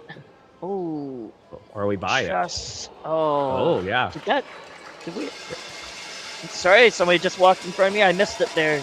No, I think either the weight was lighter than they anticipated because it wasn't a super heavy shot, or maybe just really narrow because that missed by about probably a rock and a half. So a bit of a tough one there for JC. Selecting to use the guards now that yeah, was placed there from a previous shot. Yeah, all 3 of them, the 2 sweepers and the thrower, concurred that the weight is all there. Yeah, the communication for both these teams has been awesome on the front end. Yeah, really, really, really good. Yeah. Good feedback for both. This looks like it's going to settle in a pretty good spot here. Get the finish they want. That's really well played. Pretty well buried behind that guard. The 2 rocks are pretty far apart. So I think it's time to flick the switch here for Team Monteith. I know it's you don't want to go all in on the 5th end here, but I think you might have to. Yeah, because I mean, as it's setting up, there's a danger they could even give up a 3 here in this end. So yeah. What do you like here, Reese? What would you play? I'm possibly looking at the freeze on that blue that was just thrown. I mean, you could hit the open one, but that's just basically saying, you know, we're going to give up the deuce here. So Yeah, I don't with hate this hitting and ice. rolling either. Yeah, this ice. I think they're trying to kind of. I mean, it is that guard. There is a lot of space between the guard and that rock in the back 8 foot. So I think they're just going to try to kind of dig it out and try to roll toward the center line. Try to see if they can get that rock. I mean, they could even theoretically, maybe if they hit it just right, get the roll behind their own guard. It'll still be pretty deep in the rings, but a really good outcome if they can make it. So the weight's going to be crucial here because that thing is pretty buried from where I am. But I think with the way it is curling, it's possible that they could definitely get to this with probably about, I don't know, maybe comfortable hack. What I imagine they're probably throwing. This is skipper Danielle Monteith's first here, and consistent with how she's played this entire game, staying on the offense here. This is the offensive play, trying to be sure that they get to that rock in the back 8 foot. One of the Fitzgibbon's counters. Needs to curl here. Does get the rock out of the house, but will roll out. Threw quite a bit of weight at that. Yeah, I think she was looking for the big roll there. Yeah. So, but again, you want to keep it. You didn't want to flirt with that guard too closely because if you wreck it, could easily be a 3. So well played there by Danielle.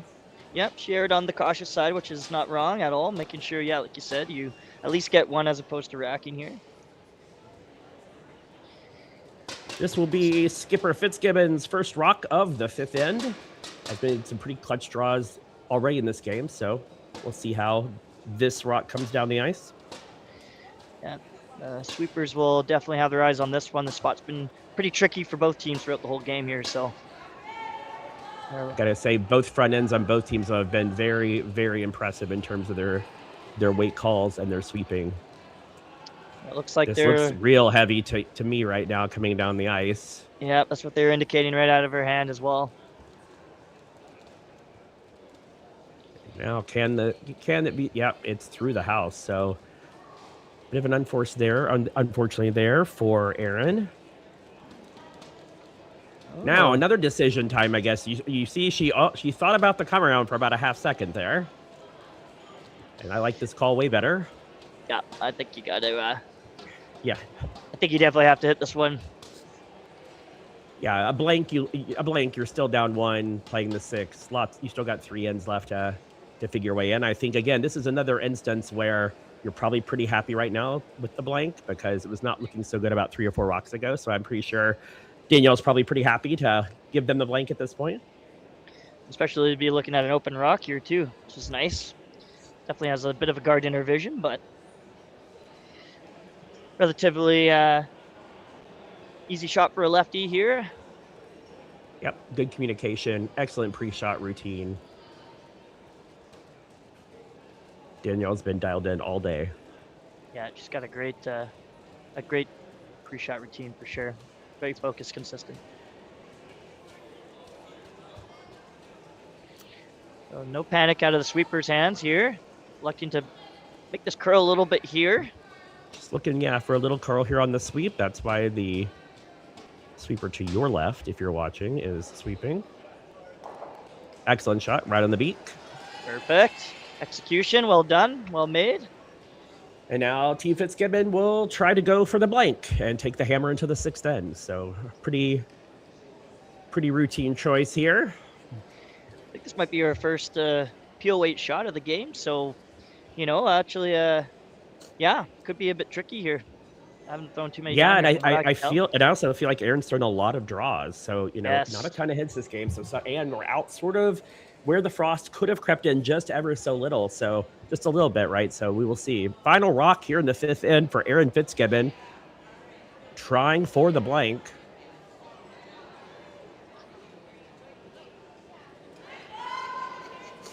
Sweepers don't mind it early.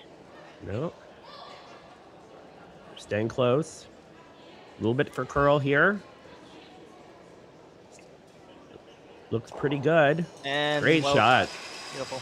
Yeah, so we'll put a blank on the board at the end of the 5th end. Team Fitzgibbon will carry the hammer into the 6th end. They lead 3-2.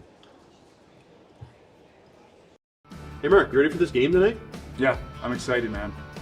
Cupsy, what are you doing over there? Don't worry, boys. Was just on aztecsafety.com, took a fire extinguisher safety course. Paul, I'm putting out the fires from now on. Woo!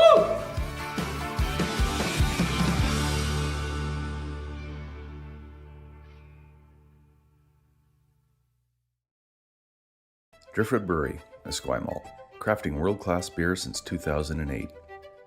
This is where beer is made.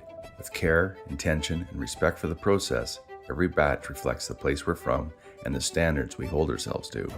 And this is where it's enjoyed.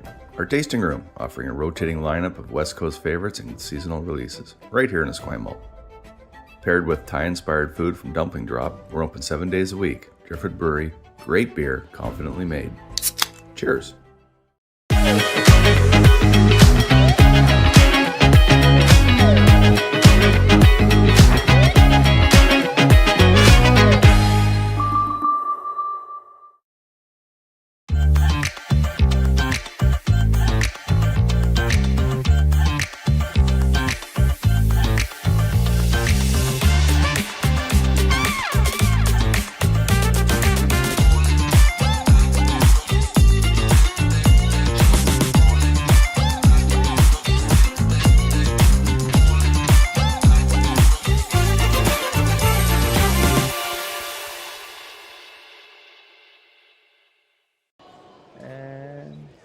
Well, welcome back, everyone, to the sixth end here.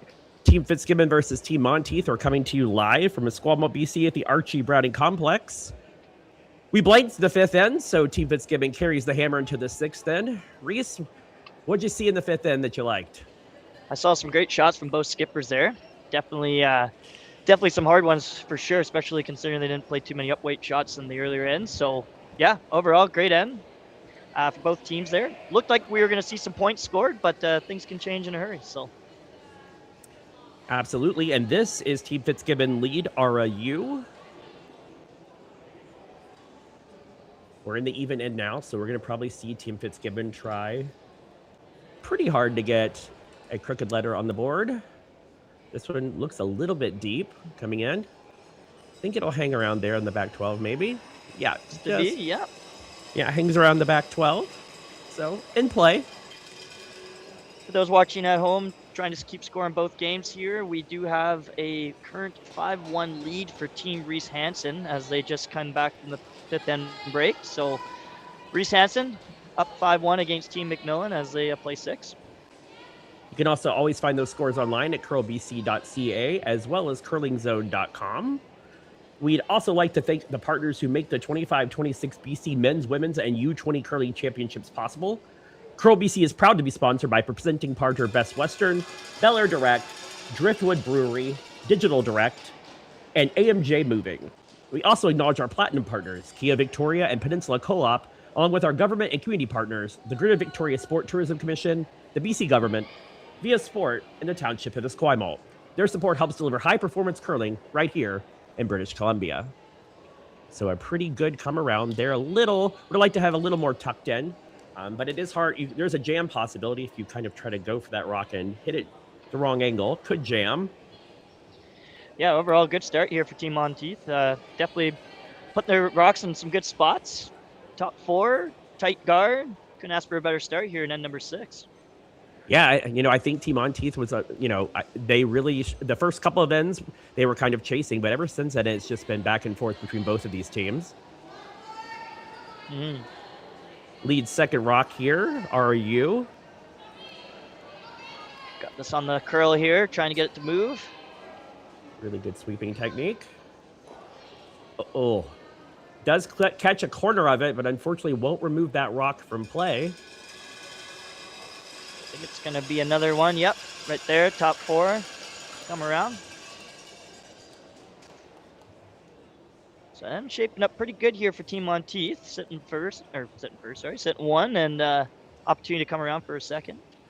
And that's another good example of why sometimes being half buried right around that rock, right, can kind of force the opponent error a little bit.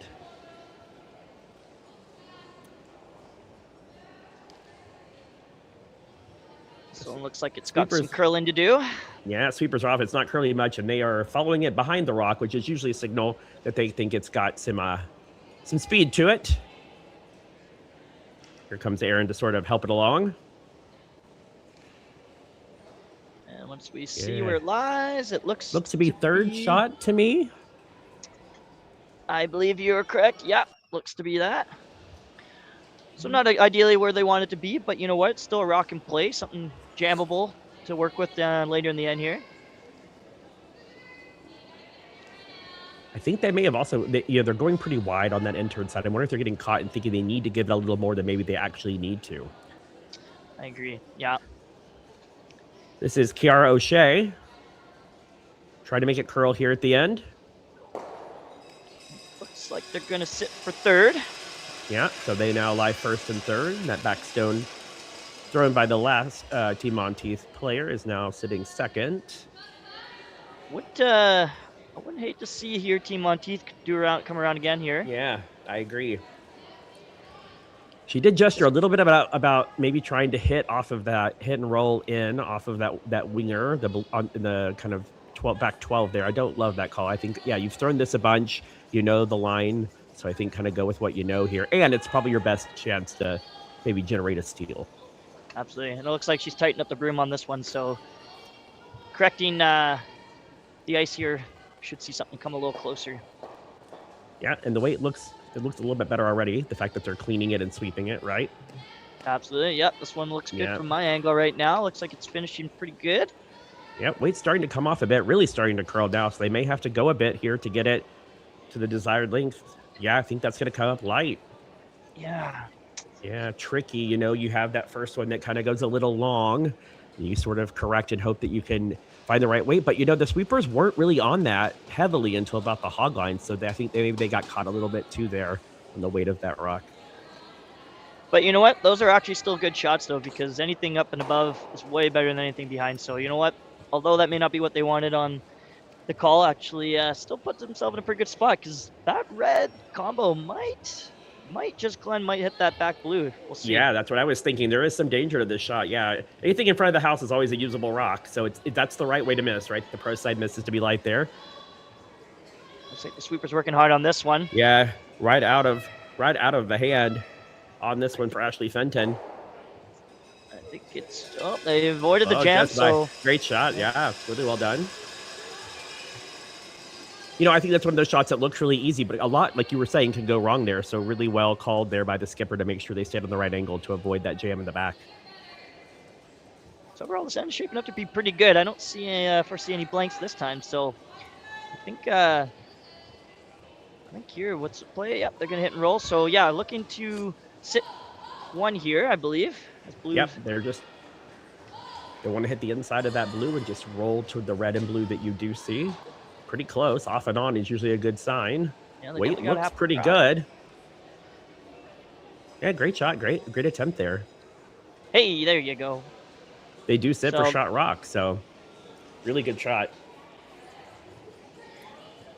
So advantage here, I would say definitely Team Monteith. They have that center line guard still there to play with, and lots of rocks behind. So although they may only be sitting one here, it's actually looking pretty good for them to potentially get a steal here and tie this game up going into 7. Yeah, I agree. If this shot's made, Team Fitzgibbon will sit 2, but it's not what I call a good 2. It's behind the tee line, way back there. You still, like you said, you've got that center guard to work with. I mean, sitting 2 is always good, but your rocks aren't exactly in the spot you prefer them if you were going to try to score a deuce, obviously. Yeah, wouldn't be too panicked, that's for sure. Nah. Some sweeping here to get it to curl. Avoid the jam on the back there as well too. Yeah, eliminates that rock. I'm not sure if staying there actually was much of a benefit for them, but I don't mind them rolling out there. Yeah, me too, actually. Yeah, you know what? I agree. I think whether they sit there, I'm pretty sure you would have probably saw Team Monteith come around here. Exactly. I don't think it's going to change their strategy. Oh, they're lucky to except hit. For that, okay. Yeah, except as soon as Reese and I say something, we are absolutely wrong. As Team Monteith has gone to the hit on the back blue here. This is JC Holstrom. Hard clean here. Yeah. Now more aggressively sweeping in as we come in close to the house. Gets by the guard. Great shot. Electing to slide the 2 there. There you go. So yeah, change of pace. Things changed here. Now line 2. And that could also be the case that maybe they knew that line better. JC was feeling better about the hit. There are a lot of reasons, right, that might have gone into making that choice. Definitely not the wrong choice, right? You need to make the choice about the shot you think you can execute, and that might have been one of the things that came into play. It also could have just been that they just wanted to play the hit. So yeah, shot was really well made there. About as good as they could do, I think. So now if I'm team Fitzgibbon here, I probably would ignore those back red ones right now. I mean, you're up 1.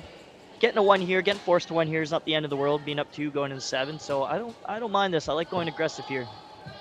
Yeah, I think I would also. And now they're going to use their second half coach interaction. So if you were here earlier, we sort of were like, we don't know what's going on with these, but thanks to some intrepid fact-finding mission that Connor went on, we can tell you that in the U20, the coach interaction rule is that they get 1 coach interaction per half per team.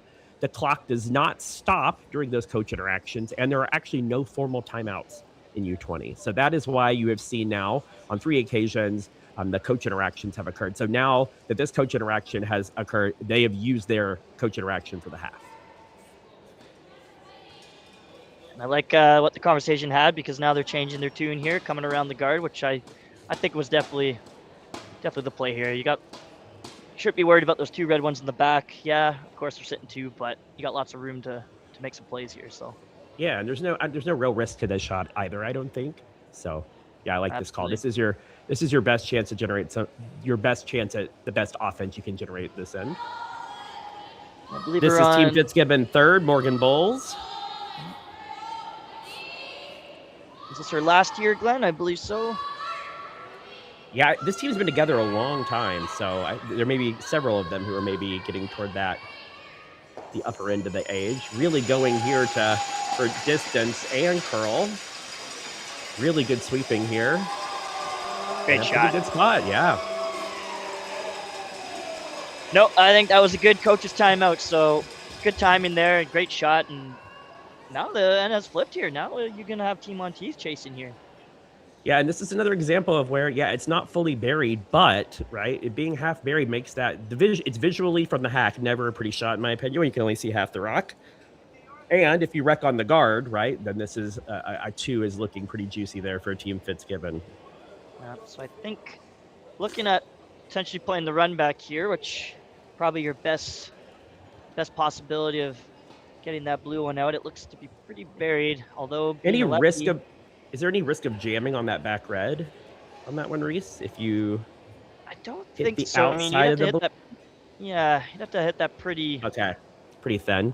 Pretty thin, yeah, and I don't think there's enough space between the 2 where they'll actually be able to make that happen. Yeah. But they are electing to go for a similar shot she made and played in the 4th.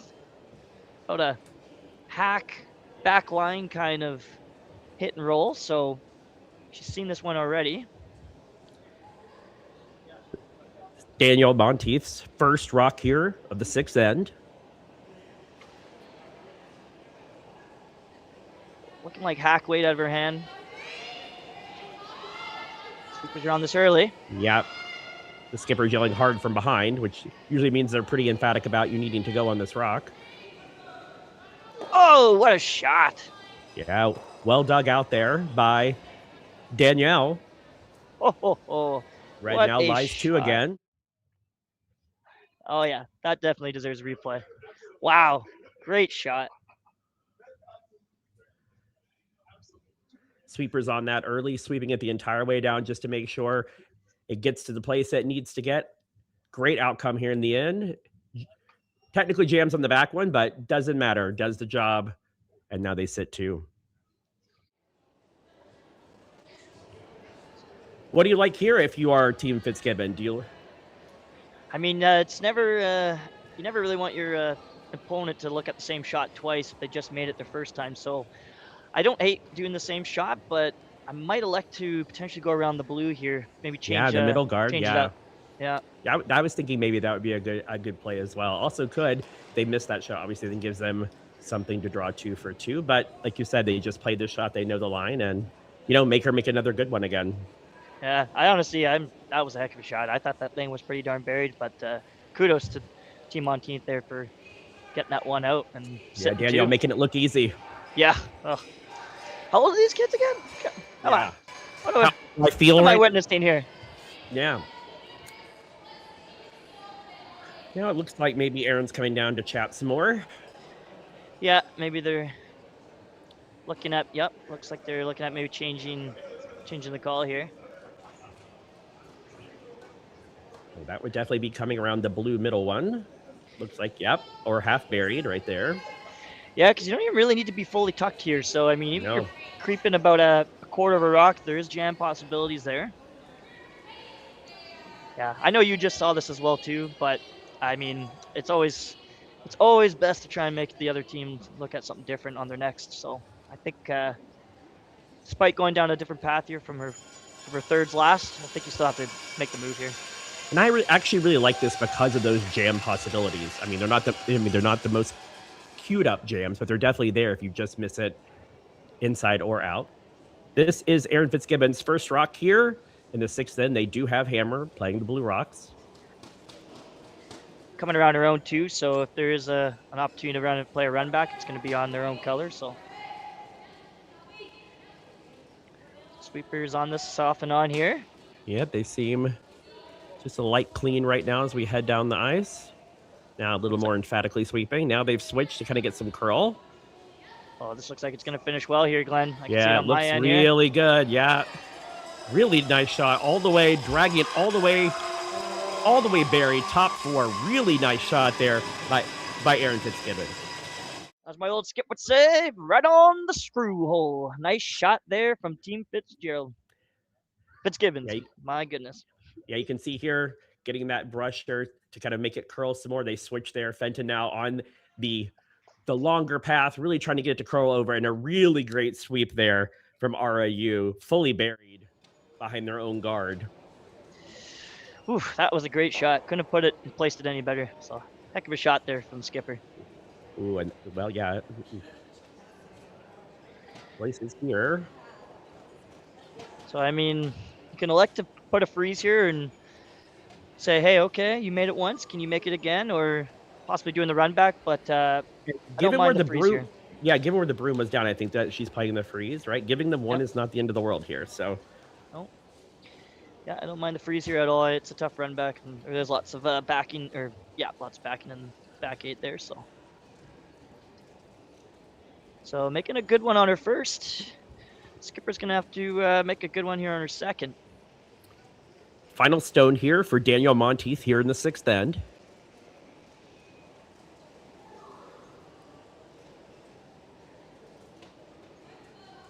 Just some light cleaning out of her hand. Gonna be top four. Sweepers seem to be. This one needs to do a lot of curling. Yeah, Yeah, and given the walk, that walk is usually indicative of a rock that they fear may be a bit heavy. Yeah, that rock really hung out there too. Yeah. Gonna come all the way down to their back rock there in the back 12. So just a bit heavy on that last one there for Danielle. So kudos to the team. Fitzgibbon's there making a change of the play there. And what do you know? Now that I got a shot here for two. Yep, the old skipper's deuce is in full effect here. Just needs full 8 to score their 2 points here in the sixth end. This will be the final rock for Erin Fitzgibbon here in the sixth.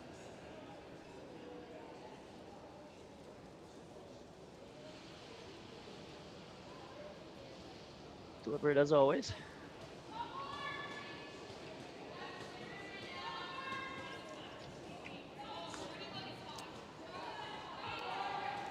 They seem to like it out of her hand. Just some light cleaning here. Yeah. This one also is hanging out just a bit. Hasn't really started to curl yet. Curl doesn't really matter as much here as long as the weight is good, because they only need full 8. Just make sure you get to the full 8. And no problem there. Sweepers guided in nicely right to the pin. Fitzgibbon picks up their deuce in the sixth end to go up 5-2 after 6.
Driftwood Brewery, Esquimalt, crafting world-class beer since 2008. This is where beer is made with care, intention, and respect for the process. Every batch reflects the place we're from and the standards we hold ourselves to. And this is where it's enjoyed. Our tasting room, offering a rotating lineup of West Coast favorites and seasonal releases, right here in Esquimalt.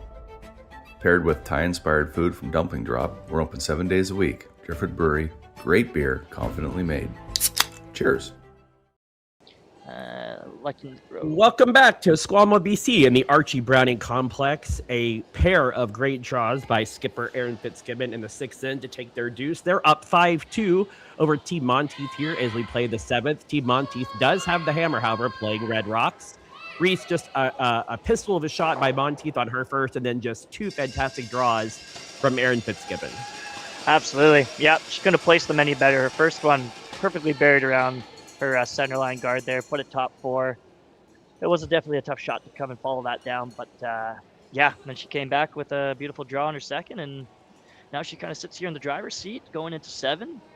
Still, you know, being down 3 in this scenario is not the worst case with the 5 rock rule, so we'll see if Team Monteith can put together at least 2 points if they can, and see what that happens in 8.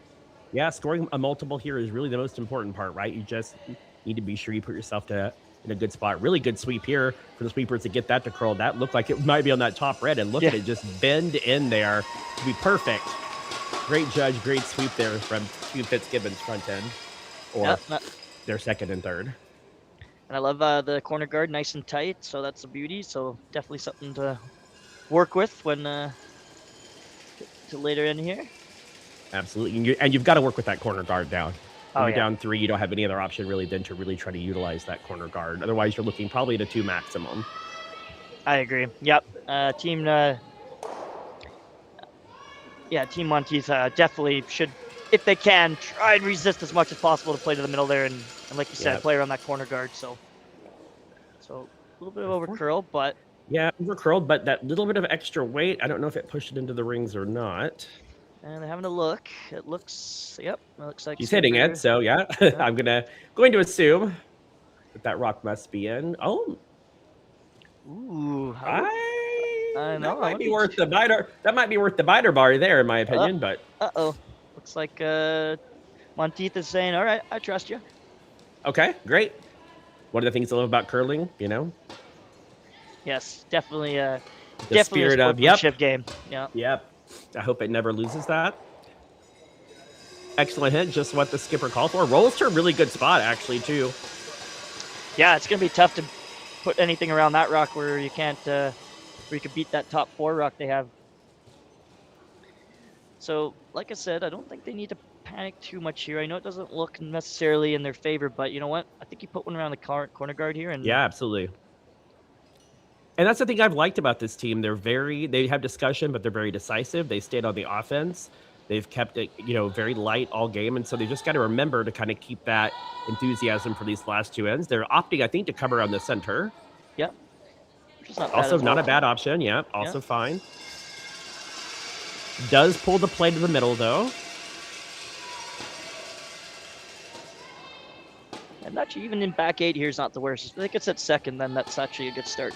Yeah, I think they just want to be second here for sure, just so they have something that they can potentially count later. Outside sweeper is totally off of the rock, which usually indicates they're at least marginally concerned about the weight here, but this seems to be coming up pretty nicely. Like we said, second shot is not a bad option, and that's exactly where she ends up. Yeah, but beautifully buried, so overall, good shot, actually. Yeah, if you got your if you got your opponent there making a draw, then I think you just accomplished something. So, yep. And this is a very precise draw as well. So not leaving them a lot of room to come down here. This is the Team Fitzgibbon second, Ashley Fenton. Sweepers on this immediately. Yeah, doesn't look heavy from this. Yeah, it doesn't look heavy from this angle. Really going. This looks like maybe a guard. Yeah, very light on this one, unfortunately. Yeah. Yeah, switching to plan B here. Yeah, which I don't hate, which is to guard. Okay, but Now you have a lot of guards. If Team Monteith can kind of get in here, they've got something cooking at least, maybe to get to this end. Yeah, if they can never get to the corner of that blue on a freeze, then then that could open up the doors here for a potential 3. Yeah. This is Team Monteith's second, Kiara O'Shea, looking to kind of replicate the same shot, just a little less weight and more toward that blue on the corner. If they can get that nicely nestled in there, then game on here in the 7th end. Sweeper's off and on. It's got some bit of curling to do, but weight looks pretty good. Yeah, they really do seem to warp in here, though, at the end. Really trying to get it to move over. Yeah, I mean, the weight was pretty good there. Well, enough to sit shot, so, I mean, they had actually a pretty good angle for them. That's going to be pretty tough to remove that red. Yeah. Just enough kind of, it's just that there's just a little sliver of it under cover. You can't really get to it in the way you'd like to with some weight, so they're just going to kind of come down and freeze on top of that shot rock. If you're Team Monteith right here, you're actually you're okay with this. You're Absolutely. You're kind of actually hoping that they do this, to be honest with you.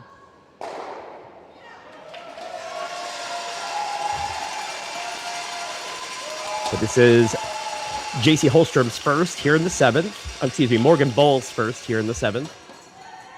I've gotten Morgan and JC confused a few times. I apologize to those who may be big fans of either or both. This looks like it's way out there. I don't know if that's going to curl up in time. You do not want to chap off here. Yeah, that's going to go right to the back 12 there. So a bit of an unforced error there, and now really game on for Team Monteith. Oh yes, if they could definitely put one here, freeze up into that pocket there. That's going to be pretty dangerous. Yeah, if they can freeze that pocket, their chance of at least scoring a deuce, pretty good. And that would be, stealing your way to victory. It's not always optimal, but also not a bad out. But also the 3 is still in play at this point, so. Oh, I would say so. I'd say 3 is right in play if this shot's called and made. This is Team Monteith third, JC Holstrom here, trying to continue to apply pressure to Team Fitzgibbon here in the 7th end. They do have hammer. Are you sure it's not Morgan Bowles? Just kidding. Uh-oh. Unfortunately, just a little heavy on that one as well. Okay, enough to freeze to the back there, so... Yeah, it does eliminate that blue. No, yeah. If I was Team Fitzgibbons here, I would probably start to look at bail time here. I know it does look pretty tempting to freeze one into that pocket, but... Yeah, you just can't miss. Yeah, exactly, because the longer this end goes and the more that shot doesn't get made, for example, then you really could find yourself in a whole heap of trouble. Yeah. Could you ever play with a little bit of weight to kind of jostle that back and maybe slightly roll to the inside?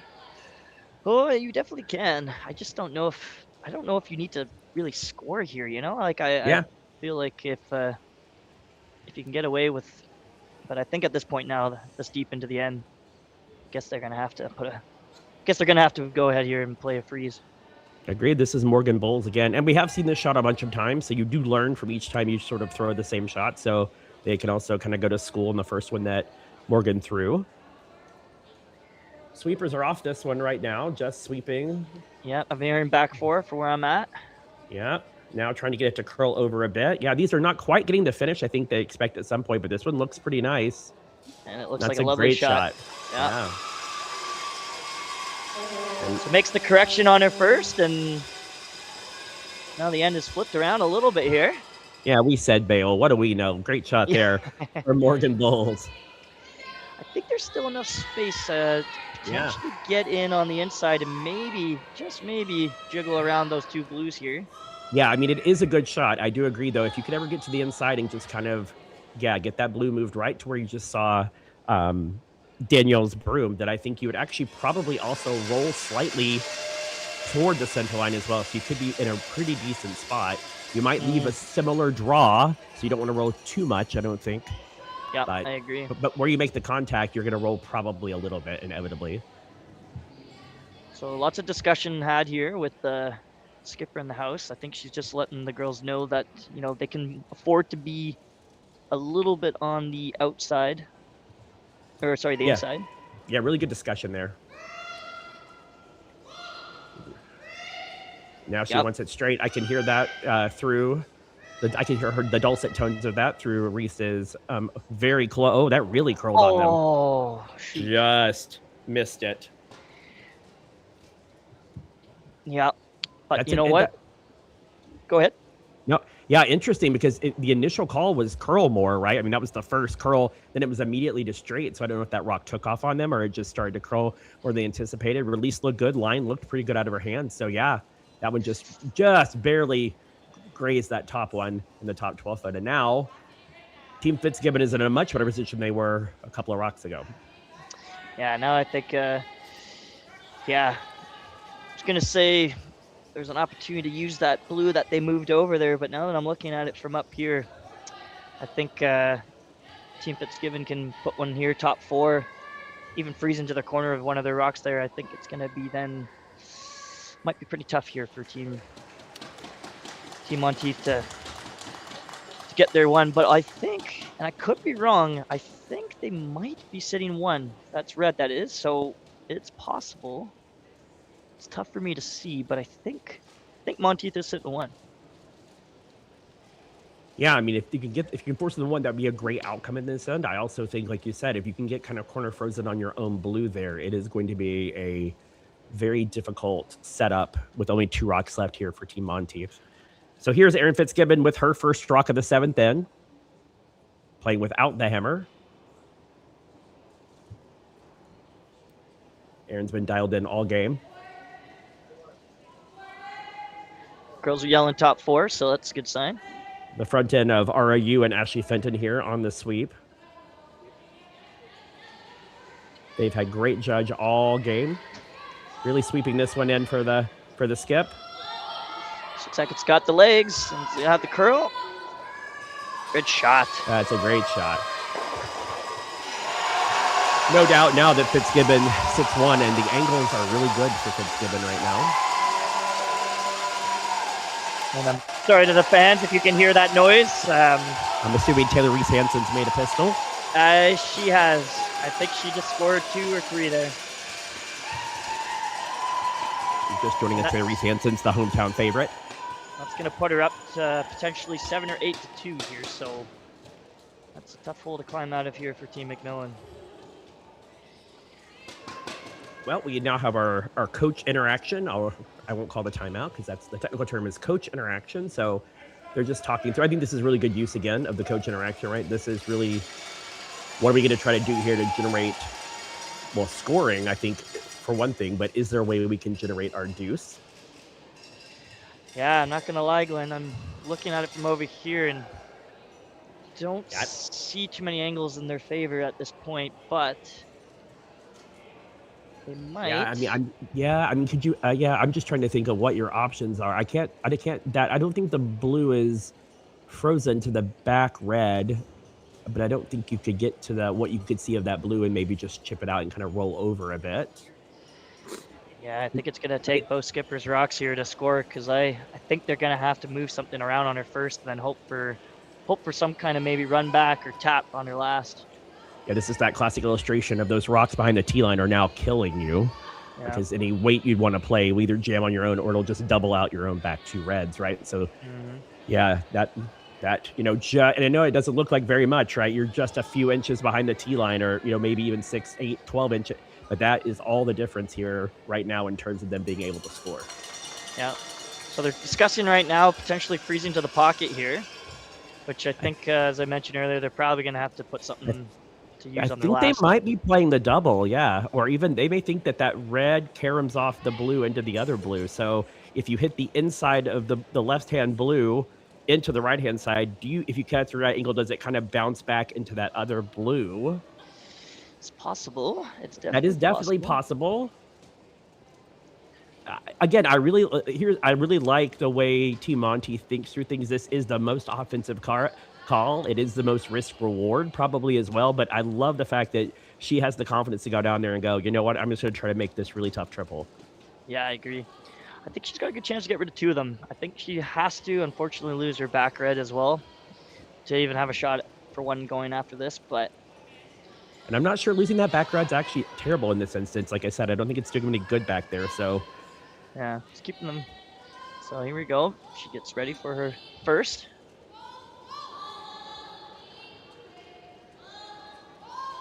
Danielle's first rock of the 7th in, playing with hammer.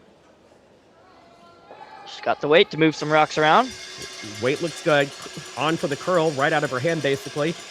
And it looks like they need to move that rock over quite a bit. Oh, yeah, needed to get to the inside and kind of hung out on the outside there, so. Yeah. So just catching a little bit on the high side. Yeah. Leaving themselves. Yeah. But you know what? Unlocking the red was at least key, so. Yeah, it is icky as that looks around the forefront right now. They're actually sitting better than they probably were one rock ago, so. Thinking guard here, and then looks like Monteith is probably going to have to throw that angle run on the red. I think that's going to be probably all they have left. Yeah, I think so. Even if this guard is not made super well, it's still not an easy shot to get one, even if it's open. Yeah, I would. I'd be hard pressed to see any opportunity to score more than one if that opportunity is even there after the shot's made. So.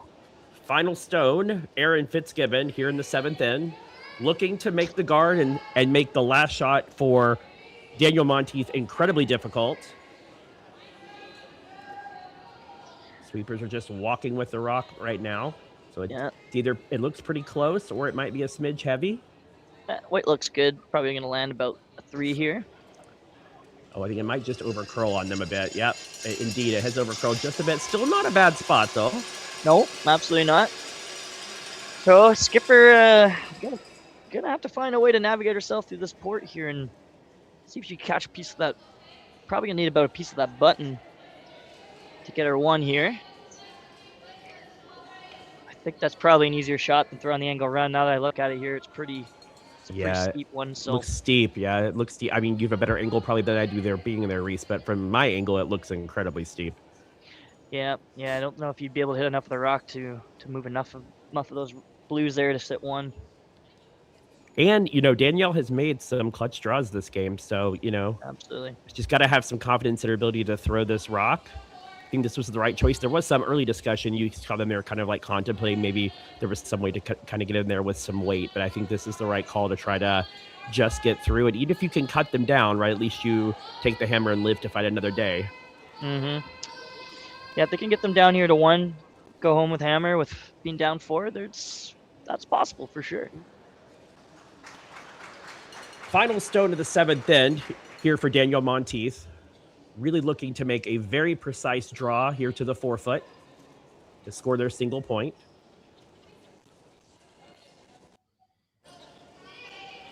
Sweepers are calling T out of her hand, which is... Yep, and they've switched the sweeping to get it to curl a bit. Now they're all off of it.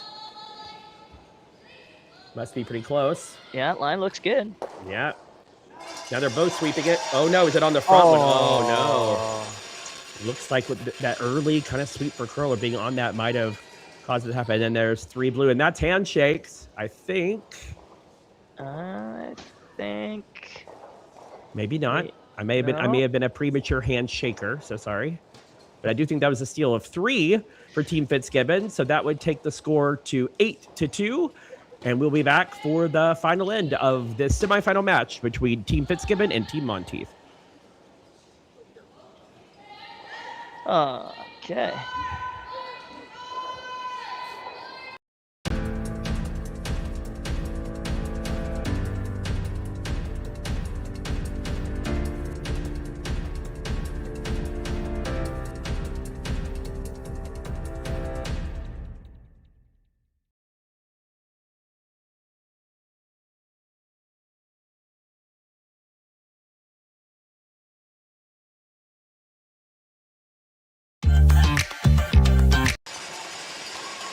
And welcome back. And in fact, that was handshakes at the end of the 7th end. Your final score here at Esquimalt is Team Fitzgibbon 8, Team Monteith 2. What a great game between 2 really excellent young teams.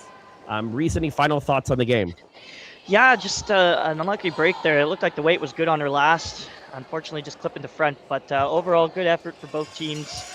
Of course, having been on the arena ice for the first time here for Team Monteith, might have got caught a few times, but overall they put out a good performance, and there was a lot of good shots made for both teams. So kudos to both of them, and definitely good. Best of luck to Team Fitzgibbon, and I believe they're playing for the finals tomorrow at 2 p.m.